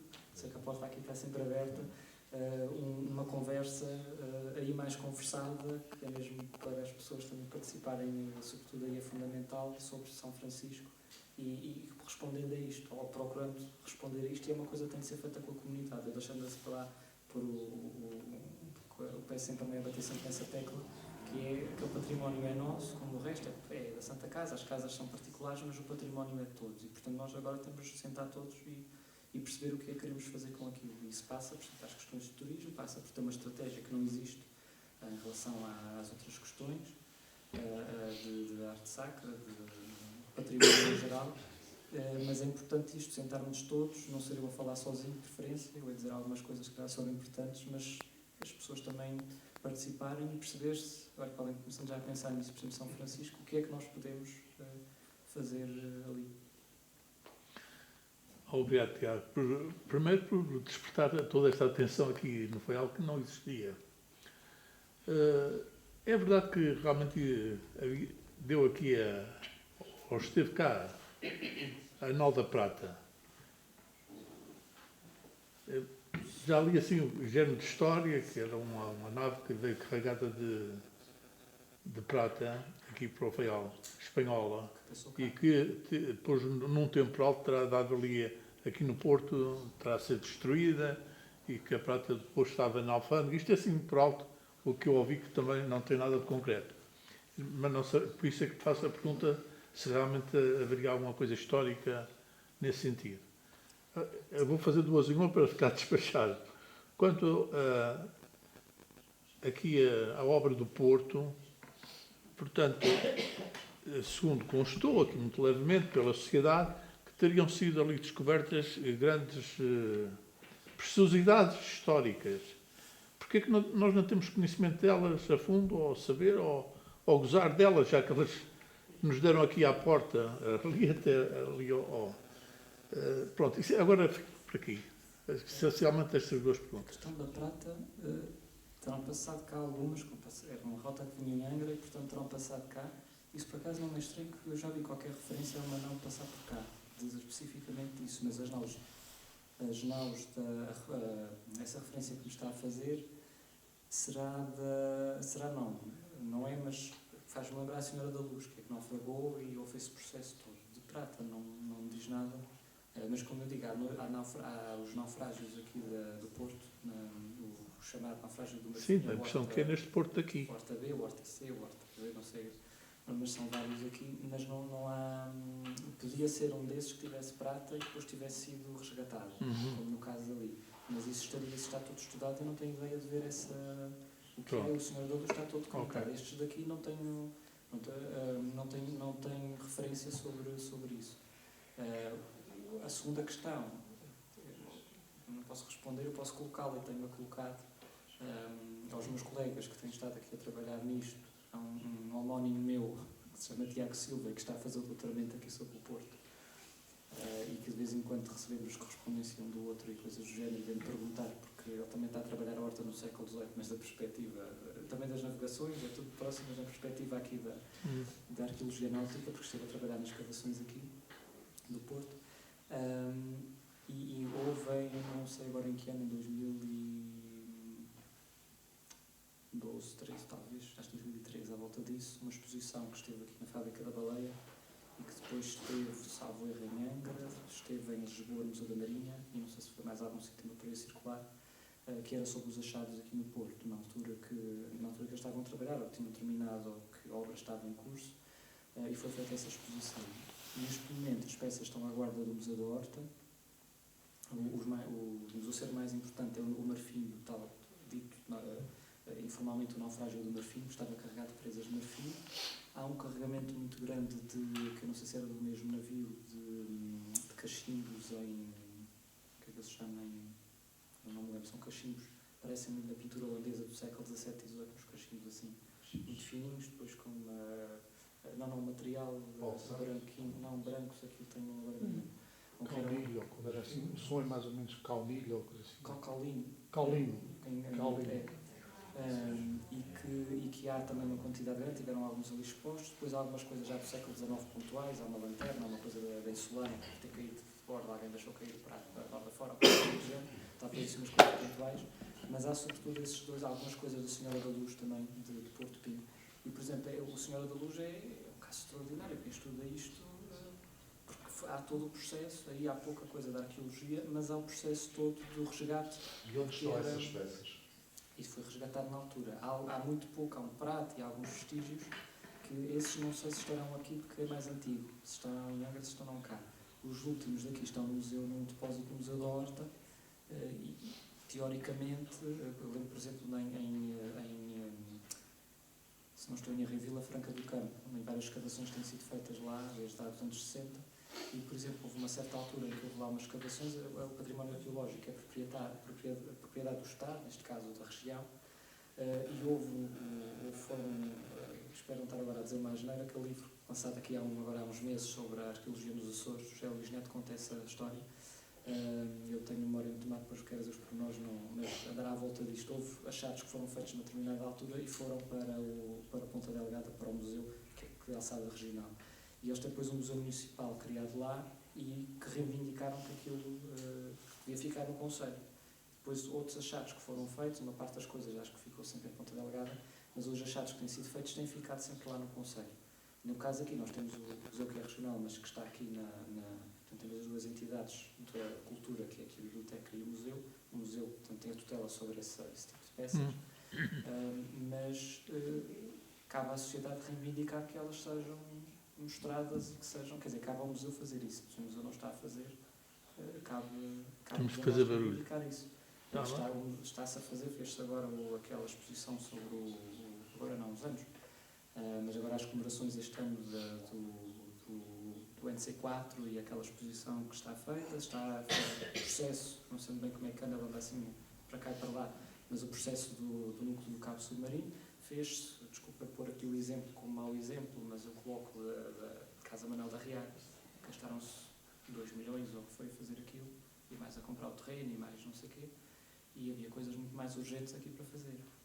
Ao lado, paredes ao lado, aquilo não, e aliás uma coisa que eu já chamei a atenção, que é caricata, que é o pouco que está lá do Manuel da Riaga, que é uma vitrinezinha, suponho que todos conheçam, com os óculos e a bengala e mais meia dúzia de peças, que é a única coisa efetivamente do Manuel da Riaga que lá está, não é do museu, não é sequer da região, é da família. A família Leopoldo chega a casa e diz, pá, vamos levar isto embora. E depois a casa fica lá o quê? E, por exemplo, outra chamando a atenção do património que há, entre aspas, perdido, ainda disperso por aí, eu conheço numa casa aqui na cidade uma peça que veio, duas peças que vieram daquela casa, que eram dos Arriaga, por exemplo, e que estão numa casa particular, podiam estar ali, podia estar uma das peças ali. Agora, houve quem se mexeu por aquilo e passa muito, eu ando também um bocado a bater no cego nisso, mas nós temos cabe-nos a nós também reivindicar isso. Aquilo que eu dizia há pouco da Câmara, esta iniciativa da Urborta, por exemplo, ano passado, que foi muito interessante, mas dado o historial de termos muitas outras coisas daquelas feitas desde os anos 90 para cá, que está muito bonito, mas sem papel, até a ver. E, portanto, desculpa-me, pronto, vocês já sabem o que é que eu pensei que quem me conhece em relação a estas coisas, não é? Não posso pôr aqui a fazer elogios, a dizer que coisa quando as coisas não saem do papel. Agora, a diferença, porque é que nas angústias os brasões saíram e depois voltaram, e era de uma forma muito estranha, mas estão lá. Porque começou-se a bater pé e as pessoas... alguém questionou-me aqui, eu não queria referir para não... Pronto, e colocaram uma questão desta pousada, aquele passeio que está ali. Cabe-nos a nós agora bater o pé e tentar ou que reponham, ou pelo menos repensar o resto que vai ser feito a seguir. Se é para ser na linha do que está a ser feito até agora, se vale a pena ou não. E quais são as prioridades. Eu não vou entrar na discussão porque acho que não é o sítio para isso, mas agora é importante, cabe-nos a nós ter essa desculpa-me, vem muito ao lado, mas está aqui o Pedro, e tivemos aqui o Francisco, e houve um debate aqui muito interessante da Associação de Turismo Sustentável do Faial, que eu agradecidos também o convite de ter estado aqui presente, mas que foi salvo duas coisas, talvez duas pessoas que destoaram ligeiramente aqui no outro comentário, mas percebeu-se, e porque o que é que toda a gente aqui sentada à mesa, aqui no auditório, o auditório cheio de gente, tem mais público que eu, o auditório cheio, e sair para a porta fora e para as escadas e tudo isso, a debater estas questões todas. E havia a maior parte eram empresários e tudo, mas eu ainda, já depois disso, falava aí com alguém, pois, mas faz-se coisas assim com os empresários também de turismo, eles não vêm e não coisas, está bem, mas vir aqui impor coisas e pôr as coisas já feitas ou no papel, não é preciso dar espaço. Vocês puseram aqui, devia toda a gente aqui falar, toda a gente discutir, e o que se percebe é que as pessoas têm interesse. O património é a mesma coisa. Eu outro dia falei com uma pessoa, eu vou acabar já, mas para dar o exemplo, relacionada com como posso dizer, dos antigos alunos do Liceu da Horta e relacionado com os cabos submarinos e com aquele movimento todo, quando fiz a apresentação da Horta Histórica o ano passado, aqui há um ano, sensivelmente, e que até estava mais gente na altura, e que depois, passaram uns dias em Lisboa, disse-me assim, pois, agora sabes como é que é muito difícil, as pessoas não querem saber património, as pessoas não conhecem as coisas, as pessoas não vêm, as pessoas... Eu disse, não estou nada preocupado não estou preocupado com o público, não é isso, mas quer dizer, não estou... E vocês, não, as pessoas querem saber, precisa ter uma atitude, porque é que a biblioteca tem sempre, às vezes está mais gente, menos gente, mas tem sempre coisas a acontecer. O diretor está aqui, mas há bocado tivemos ainda a Brasil para baixo a fazer coisas, fazer mais eventos, fazer coisa, é preciso ir, e depois perceber o que é que fazer um evento que à partida tem pouco interesse ou coisa, por exemplo, alguém falar disto aqui, se calhar sem saber do que é que está a falar. Não é que eu saiba muito, eu já disse, vou começar agora a trabalhar, não é? Vou pôr aqui as questões, não é? Mas vir um engenheiro informático falar da história, ou pronto, como alguns cheios de outras áreas que vivem, falar de coisas sem saber às vezes do que é que está, mas só porque tem uma grande patente, que por exemplo eu que sou estudante não tenho, que são cabeça de cartaz ou coisa. Fazer umas coisas muito, ou fazer debates em que já está tudo decidido à partida e portanto não se vai resolver nada porque já está, pronto, ao fazer eventos em que não são divulgados, por exemplo, eu disse à pessoa, nem tinha dito, como disse há pouco, e já sabemos, agora por cima depois a Páscoa, na altura não é, as horas, há sempre pessoas que não podem vir, é sempre difícil ter público, e isso eu não estou preocupado com isso. Já é importante quem está. Há sempre pessoas que dizem que mandam mensagem, não podem vir, não sei o quê. A página, eu disse, olha, a página tem 1.800 ou 1.700 seguidores, vale o que vale, não vou ter 1.000 e tal pessoas a colaborar aqui no Horta Histórica, queria eu, mas as pessoas estão a seguir, e têm interesse, as pessoas mandam mensagens, colocam questões, e portanto as pessoas têm interesse, é preciso, e para mim, termino, já disse que ia terminar 3 vezes, pensei só com isto, estou a começar este trabalho agora, tenho isto, enfim, é uma coisa que vem atrás, como o Horta Histórica, mas sensivelmente nos últimos 2 anos andei a trabalhar nesta estrutura e nisto tudo. Eu suponho que se calhar tenha sido para vocês assim, um pouco confuso estar a falar assim, de chegar aqui, até porque não falei pouco de rotas e fui lançando sobretudo coisas para o ar, mas é sobretudo, e desculpem estar a dizer isto assim, um pouco falar em causa própria, vai modéstia à parte, mas eu estivesse muito preocupado com a minha carreira académica e com a tese e que não sei o que, eu não estava a trabalhar isto. Isto é muito interessante e tem potencial até no nível académico e tudo isso, mas estava a trabalhar outras coisas. Eu levei na cabeça por causa do Horta Histórica e eu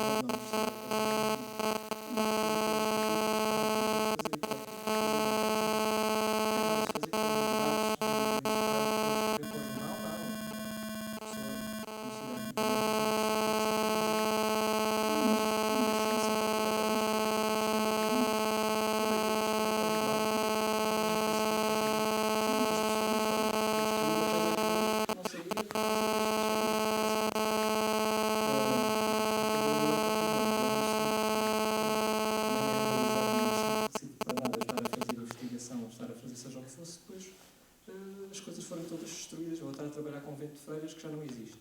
Vou estar a trabalhar o de Frades, que ainda existe a igreja, e eu daqui a uns anos, a igreja já caiu toda, para que é que serve o meu trabalho? Não, eu tenho agora, em relação a a minha prioridade agora é vamos trabalhar aqui pela igreja. Depois a parte académica, sobre os conventos, não vou estudar muito isso, depois eu hei de escrevendo artigos sobre aquilo, mas portanto agora vamos sentar-nos desculpem-me aqui o desabafo no fim, mas pronto, é isso, já. Acho que ainda tem água, portanto, não. Já vim.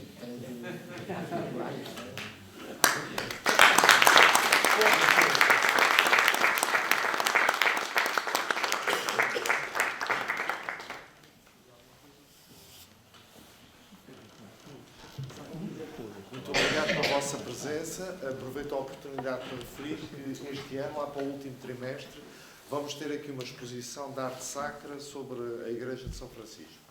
E claro que o Tiago está envolvido também no projeto. Aqui já 3 peças para a exposição, já freia. bem. Até à próxima. Obrigado. Obrigado.